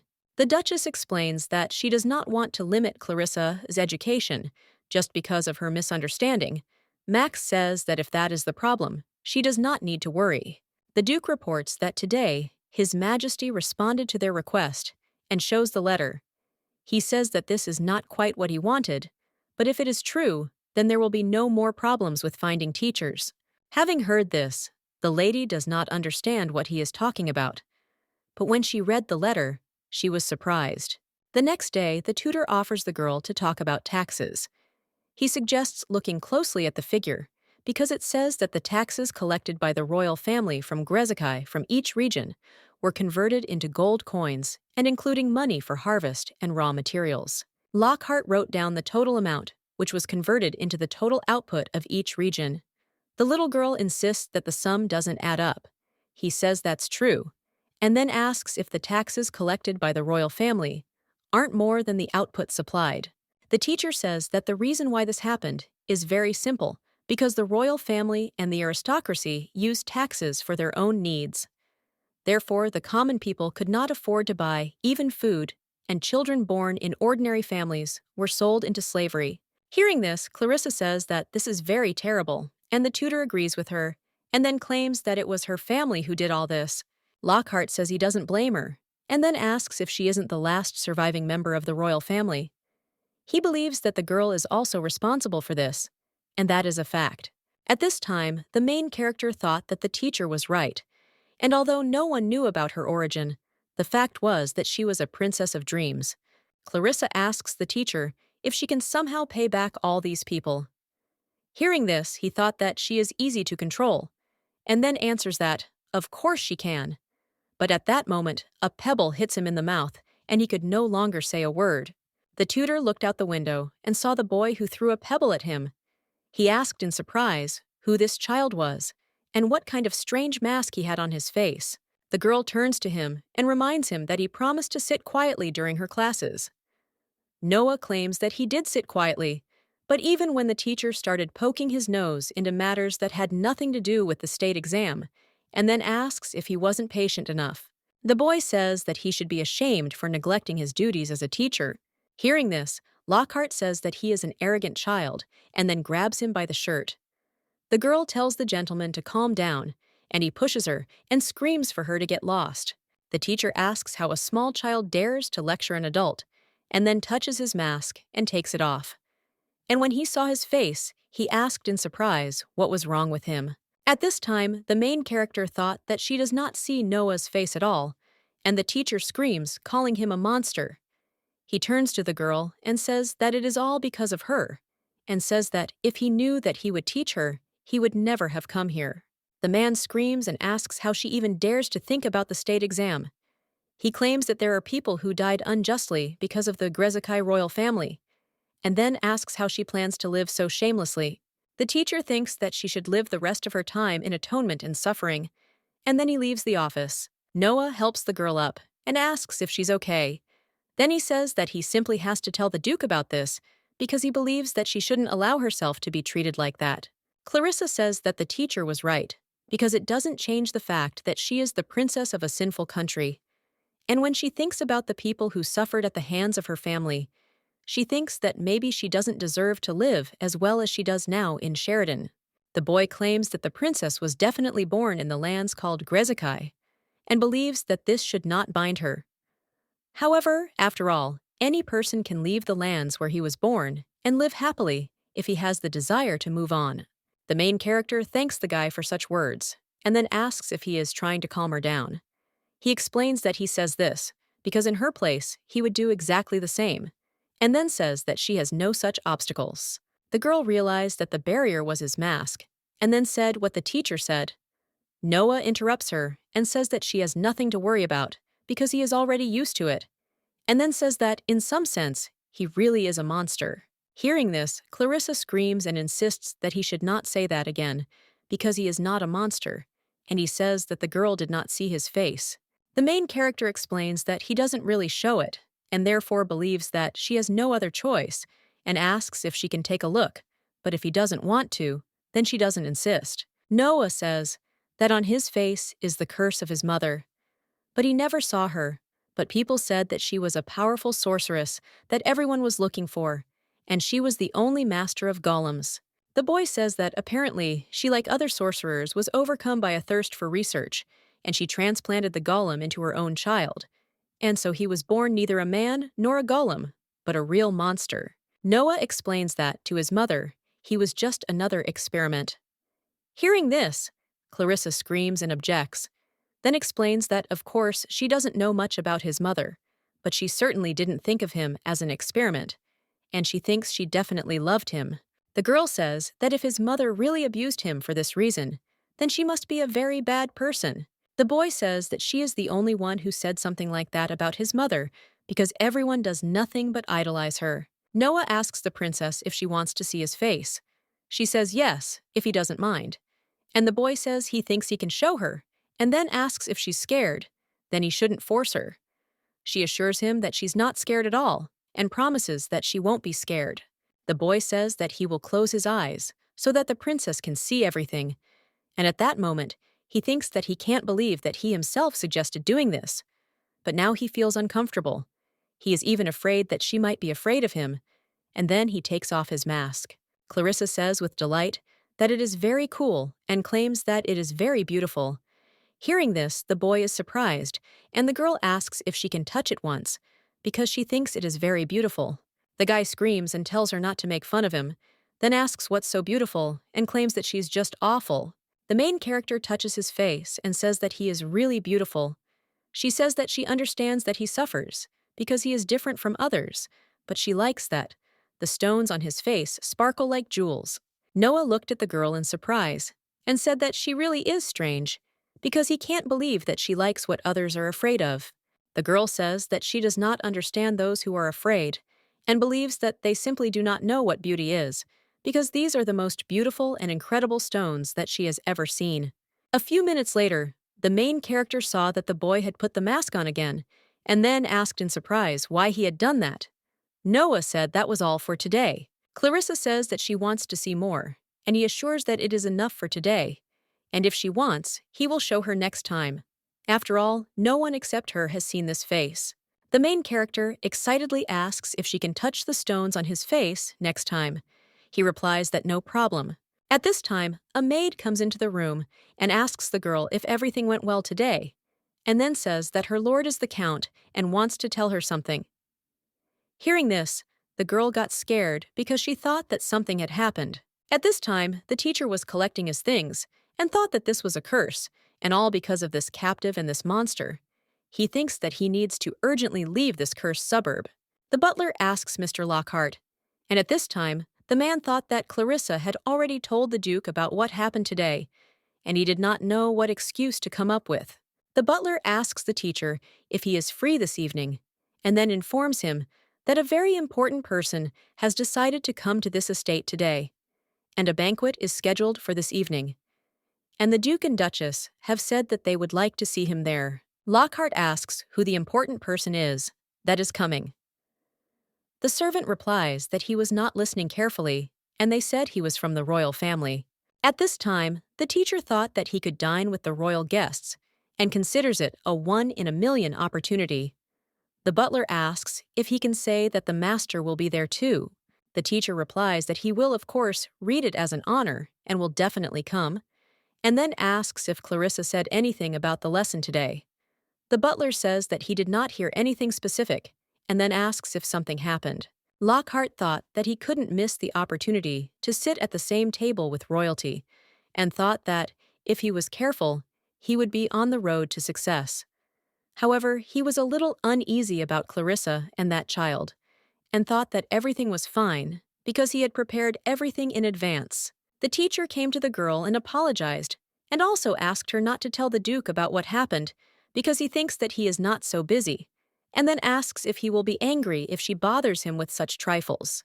The tutor thought that there was no chance that the captive would be a guest at the evening dinner, and therefore he could not wait to surrender to this dinner. Lockhart has prepared himself, but does not understand why no one is coming for him, because he has been waiting for a long time, and he has not received any news. And he also understands that it is impossible for the dinner to be suddenly cancelled. I think that maybe they just forgot about it. The man thought that in any case he can't just wait, and then he goes out into the corridor and sees Queen Davina. And he was also surprised, because this girl was with the Queen. Her Majesty congratulates the girl, and says that when she said that, she would become a sealed person when she turned 18. His Majesty was very impressed, and therefore he decided to personally take her under his wing. The queen says that she sincerely hopes that she will become a wonderful person, and then offers to tell her personally what she wants to learn or achieve in the future, since until she comes of age, she will be under the protection of the royal family. Clarissa thanks the lady for her generosity. The queen says that she heard that they were having some trouble finding teachers, while Lockhart, crying out, says that it seems the butler forgot to call him. Then he assures her that everything is fine, and he is glad that he was able to come. The tutor greets His Majesty the Queen and informs her that his name is Lockhart, and he is Lady Clarissa's teacher. Her Majesty asks if they have a tutor. The man replies that one is certainly not enough, but that's how it is, and says that he was always worried about teaching such a talented child alone. The teacher says that he can now finally team up with teachers from other disciplines to provide a better education, and then says that he is really happy about this, and asks the girl if she agrees. Clarissa agreed, and he offered to work hard together, and then said that he would not dare to deceive her expectations. The queen says that she thinks that she should step away for a while, and therefore asks to wait for her. And at this time, all the guests have also left. Lockhart doesn't understand what's going on, and then screams and asks Clarissa if she really told him everything. The main character says that she is very sorry that she could not keep her promise, and then says that she does not want him to teach her anymore, and she thinks that perhaps the method of redemption that he spoke about is really correct, but she wants to become a wonderful person for those who trust her and for those who protect her. Hearing this, the teacher does not understand how the girl who trembled just from one of his words now behaves like this. And at this time, he thought that he could not miss the child who is under the protection of the royal family. Lockhart turns to the girl and asks her to listen, then says that he is very sorry and offers to discuss everything again. At this time, the Duke comes to him and tells him to stop. The teacher claims that this is all a big misunderstanding, and he does not know what Clarissa told him, and then says that during training it is quite natural for children to resist a little, and therefore they can sometimes slightly exaggerate what is said. The gentleman offers him to tell here and now what lesson he taught Clarisse, and then asks why he cannot do it in front of him. He says that in any case there is nothing to discuss, and therefore offers to leave this place. The Duke says that the reason he is so kindly sending him away is because it was his fault, because he thinks it was a mistake to let the man into the palace without conducting a thorough investigation. And then he says he hopes he'll get a good job outside these walls, and if he can find one at all. Rosalie asks the girl if she and Noah decided to go and look at the stars today. The main character says that when Sir Benson showed her around, he said that in the knight's quarters there is a place where they can be seen very well, and the maid says that it sounds great. Clarissa says that she feels really good when she brushes her hair, and then says that she thought that Rosalie was the queen of brushing. The maid says that she is very pleased that their sweet girl praises her, and then asks how she always manages to say such nice things. The main character says that she is sure that there are those who want to say something bad to her. Hearing this, the maid was surprised, and asks the girl why she says such a thing. Clarissa replies that it is because she is the last member of a sinful dynasty, and she knows that she should not listen to these bad words, but nevertheless she feels very weak, and this makes her afraid. The girl asks if it is selfish that she wants to become a wonderful person. Rosalie says that she understands what the princess means, because she believes that she cannot forget about everything by saying that she could not do anything, because sometimes being happy seems wrong. The main character asks Rosalie if something like this has ever happened to her. She replies that it has been almost 20 years, and when she was young, she worked in the mansion of the Marquis of Kurna and took care of a 4-year-old girl.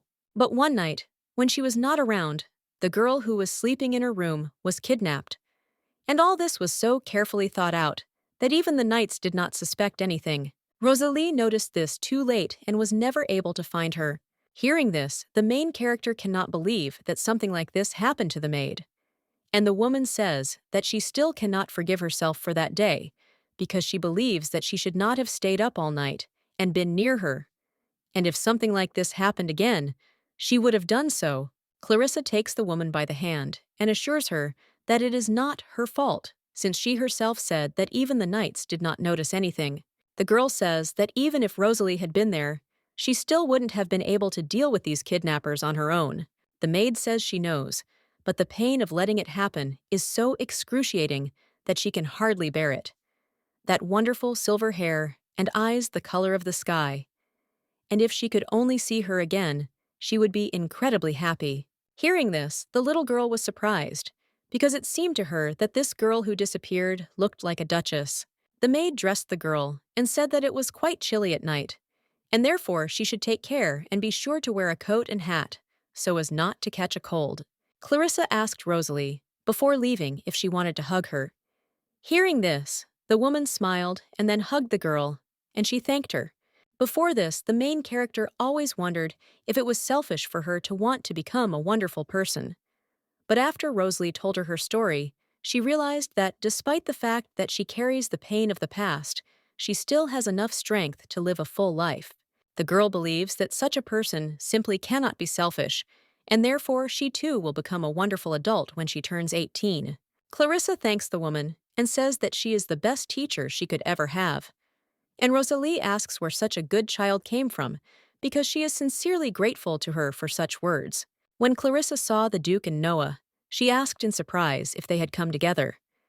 The gentleman explained that he had only looked in for a minute and had met Noah when he passed by. He says that he is going to the knight's quarters, and Benson will go with her, but still asks her to be careful. And then he tells the guy that he should dress warmer, because the temperature at night is quite low. The boy says that everything is fine, because he thinks that he will not get sick because of this. And at this time the girl thought that Noah must still be awkward. Clarissa takes the boy by the hand and suggests that they go faster. The Duke looked at them and thought that it was very cute, and they looked very happy. The Queen says that she thinks that they were the same as children and asks if he remembers. The Duke asks Her Majesty in surprise what she is doing at such a late hour and without an escort. She apologizes and says that there are too many eyes watching them today. The Queen explains that she had something important to tell him and therefore hopes that he will spare her a minute. The gentleman says that he and his assistant Quentin will wait for her tomorrow and then leaves. Davina screams and objects, explaining that she said it was important and no one else should hear it. The lady says it's only for a minute since she's come all the way, and then asks if he wants to send her away. Maximilian says that the minute is already ticking. She suggests getting straight to the point and asks if he really wants to raise the Princess of the Dreams. Hearing this, the gentleman was surprised, and the lady said that she knew that this girl was sweet and smart, but she was saying this for his own good, and then said that he should execute the princess right tomorrow. The Duke says he doesn't understand what she's talking about, but he can't do it until she turns 18. Her Majesty asks if he knows why the Emperor decided to become her guardian. He replies that it is because he asked for it. She objects and assures him that he only asked to sponsor the duchy. The Queen says that His Majesty really expects her to achieve great things, and then asks him if he is absolutely sure that he does not know the reasons. Maximilian asks in surprise what she is trying to say. She replies that he wants the Duke to love this child, because he believes that even for an ordinary child, such growth is astonishing, and Clarisse really has the desire to work hard. Divana is informed that His Majesty gave her wings so that she could fly as high as possible in the allotted time, and so that despite this, he will be proud of her and eventually love her. Her Majesty asks if he now understands that His Majesty wants him to fall in love with Clarissa and personally end her life, thereby making him suffer even more. The Queen claims that this is why she needs to be executed as soon as possible, so that this does not happen, and then says that she will find a way to get him a special permit and asks what he thinks about it. Maximilian confidently answers that he cannot do this, and the lady is surprised to hear this. He suggests pretending that this conversation did not happen, and if this is all, he will leave hers. But the Queen grabs his hand and tells him that she is truly worried about him. At this time, the Duchess came out into the corridor and was surprised to see them. Davina asks the lady what she is doing at such a time. She replies that she just can't sleep, and so she decided to take a walk, and then explains that she didn't want to interrupt them, and so she is very sorry, and then leaves. The Queen smiled and asked what they should do now, because it seemed to her that the Duchess had misunderstood everything, and then said that it didn't matter, because it was an arranged marriage anyway. Maximilian takes his hand back and then leaves. And at that time, the Queen thought that everything between them was real. Brielle doesn't understand what to do because she witnessed such a scene, and she thinks that the rumors that the maids were talking about are true because they still can't forget each other. But suddenly, the Duchess tripped and fell. Her clothes got dirty. She broke the lamp and thought that she looked very pathetic now. But she didn't understand why she ran away like a fool and thought that she definitely made a bad impression. The Duchess thought that Her Majesty was truly beautiful, and it was no wonder that the Duke could not forget such a beautiful bride. But compared to her, a woman of unclear origin had nothing to offer or show, and therefore she was not comparable to her. Brielle thought that she needed to go back and clean up the shards, because she felt that she couldn't let anyone see her like this. At this time, the Duke comes up to her and asks if she is okay, as he thinks she is hurt. She assures that everything is fine and thinks there is no need to worry. The lady says that what is more important is that he came here, and then claims that Her Majesty will probably not like it. Maximilian replies that he doesn't care, and the girl asks in surprise how it doesn't matter, since even she knows that there are two of them. The gentleman interrupts her and says that recently Her Majesty only gave him advice regarding Clarissa's future, but her opinion slightly differs from the will of the royal family, and she came to express it to him. The Duke explains that they were only formally engaged and that he had no feelings for her. Then he asks for forgiveness if he behaved unfairly. At this time, the girl does not understand why he constantly confuses her, because she begins to build hopes and become disappointed. But she does not want this anymore. Brielle tells the Duke that she is truly grateful that he accepted her, despite her unclear origins, and then tells him that she wants him to stop caring about her because they are not a real couple.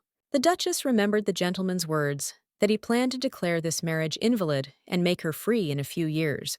The girl asks if he wasn't going to make it, as if this relationship never happened. And at that moment, she thinks that she said this touching on the problem that she tried so hard to avoid. The lady thinks that instead of suffering again later, it is better to accept the pain now, and then assures that everything is fine, and he does not need to apologize because she already knew. The gentleman objects and says that he did not mean it that way, and explains that he mentioned the annulment of the marriage because she did not want him, and he knew that one day he would have to let her go. Maximilian says that he knows that these words are a manifestation of his selfishness, and then says that he does not want to lose her and wants her to continue to stay in Sheridan. After these words, the Duke hugs the girl and says that there are fragments behind her. She asks what his recent words mean, because she is not an aristocrat and does not understand when people speak in hints, and therefore asks him to say directly what he meant. Maximilian says that he loves her. Having heard this, the girl does not understand how this is possible, because she thought that these feelings were not destined to exist in reality, and that the Duke could not love someone like her. And she was sure. Brielle doesn't understand why she only realized now, because he always looked at her, and therefore believes that she was the one who closed the door to his heart. The lady says that she likes him too, and then starts crying and says that she always likes him, and she loves him. And then the gentleman kisses the girl. At this time, the children look at the stars. The little girl asks if the nearby constellation is called Corona. Noah says that there is a legend that some god sent a crown into the sky in memory of the deceased princess. Clarissa says that after his words, you can really see the crown, and then asks how he knows so many constellations. He explains that for magicians, this is basic knowledge. Suddenly, the boys saw that Sir Benson was very tired and snoring because he was sleeping. This knight who came to protect the children fell asleep faster than them. The boy asks if she should also go back and go to bed, since she understands that it is already late. Well, the girl objects and says that everything is fine and she doesn't want to sleep yet. She also understands that he is leaving tomorrow morning and therefore wants to stay together a little longer. Noah claims that she can't be stopped and then says that, then just a little bit more, but soon he will send her back. Hearing this, the girl smiled and agreed with him. The main character thought that before leaving, she should tell him that she will be executed upon reaching adulthood, but she understands that for now, Noah only knows that she is a prisoner from the Dreamkai. However, she does not understand why she cannot tell him the truth, but she thinks that it is time to do so. The girl understands that he trusted her and even showed the face that he always hid. And then she asks him to listen, but he interrupts her and says that he wanted to ask something. The boy looked at the girl and asked why she was scared. She explained that everything was fine, and then asked what he wanted it. Noah says that he wants to know if she keeps her promise to him about hiding her ability to communicate with stones. Hearing this, Clarissa realized that he was talking about that conversation, that no one should know that she communicates with stones. And then she answers that, of course, she didn't tell anyone. He says that this is very good and suggests continuing. The main character says that she has been curious about something for a long time, and then asks why it is impossible for others to find out. Of course, she is worried that people will find it strange, but she does not understand why he slanders her like that. Noah replies that she was bound to find out someday, and then asks if she remembers what he said about his mother being the last golem master. Clarisse says that of course she remembers, because his mother was an outstanding person. He claims that she also has the abilities of a golem master. The guy says that he thinks you can call her a full-fledged master. Hearing this little girl was surprised and then asks what it means because she does not understand how she can be a master. Noah insists that she speak more quietly because it is very audible. Clarissa is surprised that the golem master has the ability to control huge stones and she can only talk to them. The boy objects and explains that, to be precise, the golem master can imbue the stone with his magic and give it life, and then claims that there is already one like that next to her. The main character asks if he's talking about Melanie, and he claims that they are proof that she is a golem master. Hearing this, the little girl was surprised, and then asked if he really had such an incredible ability. He claims that in any case, if he continues the story, then after the death of the mother's yoke, the magicians have been desperately trying to find a new master of golems for several years. Noah says that if they find out about her, they will certainly take the magicians to the castle. And the girl, surprised, says that she is a prisoner, and the Duke will not allow it. The young man claims that if the Duke does not allow it, they will not shy away from any means, even if it means starting a war. Hearing this, Clarissa understood that something so terrible would happen again. I think that it would all be because of her. She was very scared, but Noah assures that everything is fine and nothing will happen. The guy apologizes for being too careless and thinks he shouldn't have told her about it. He says he's sorry and then hugs the girl. Clarisse says that even if she hides carefully, those people will find out everything and then asks what she should do because she doesn't want Sheridan's people to die because of her. The main character thinks that it would be better for her to be alone until she comes of age, but the guy interrupts her and says that then he will run away with her and take her to a place where no one will find them. Nayo understood that he had to answer for his words, because he already had an idea, but he was not sure that Clarissa would agree, because it was very dangerous.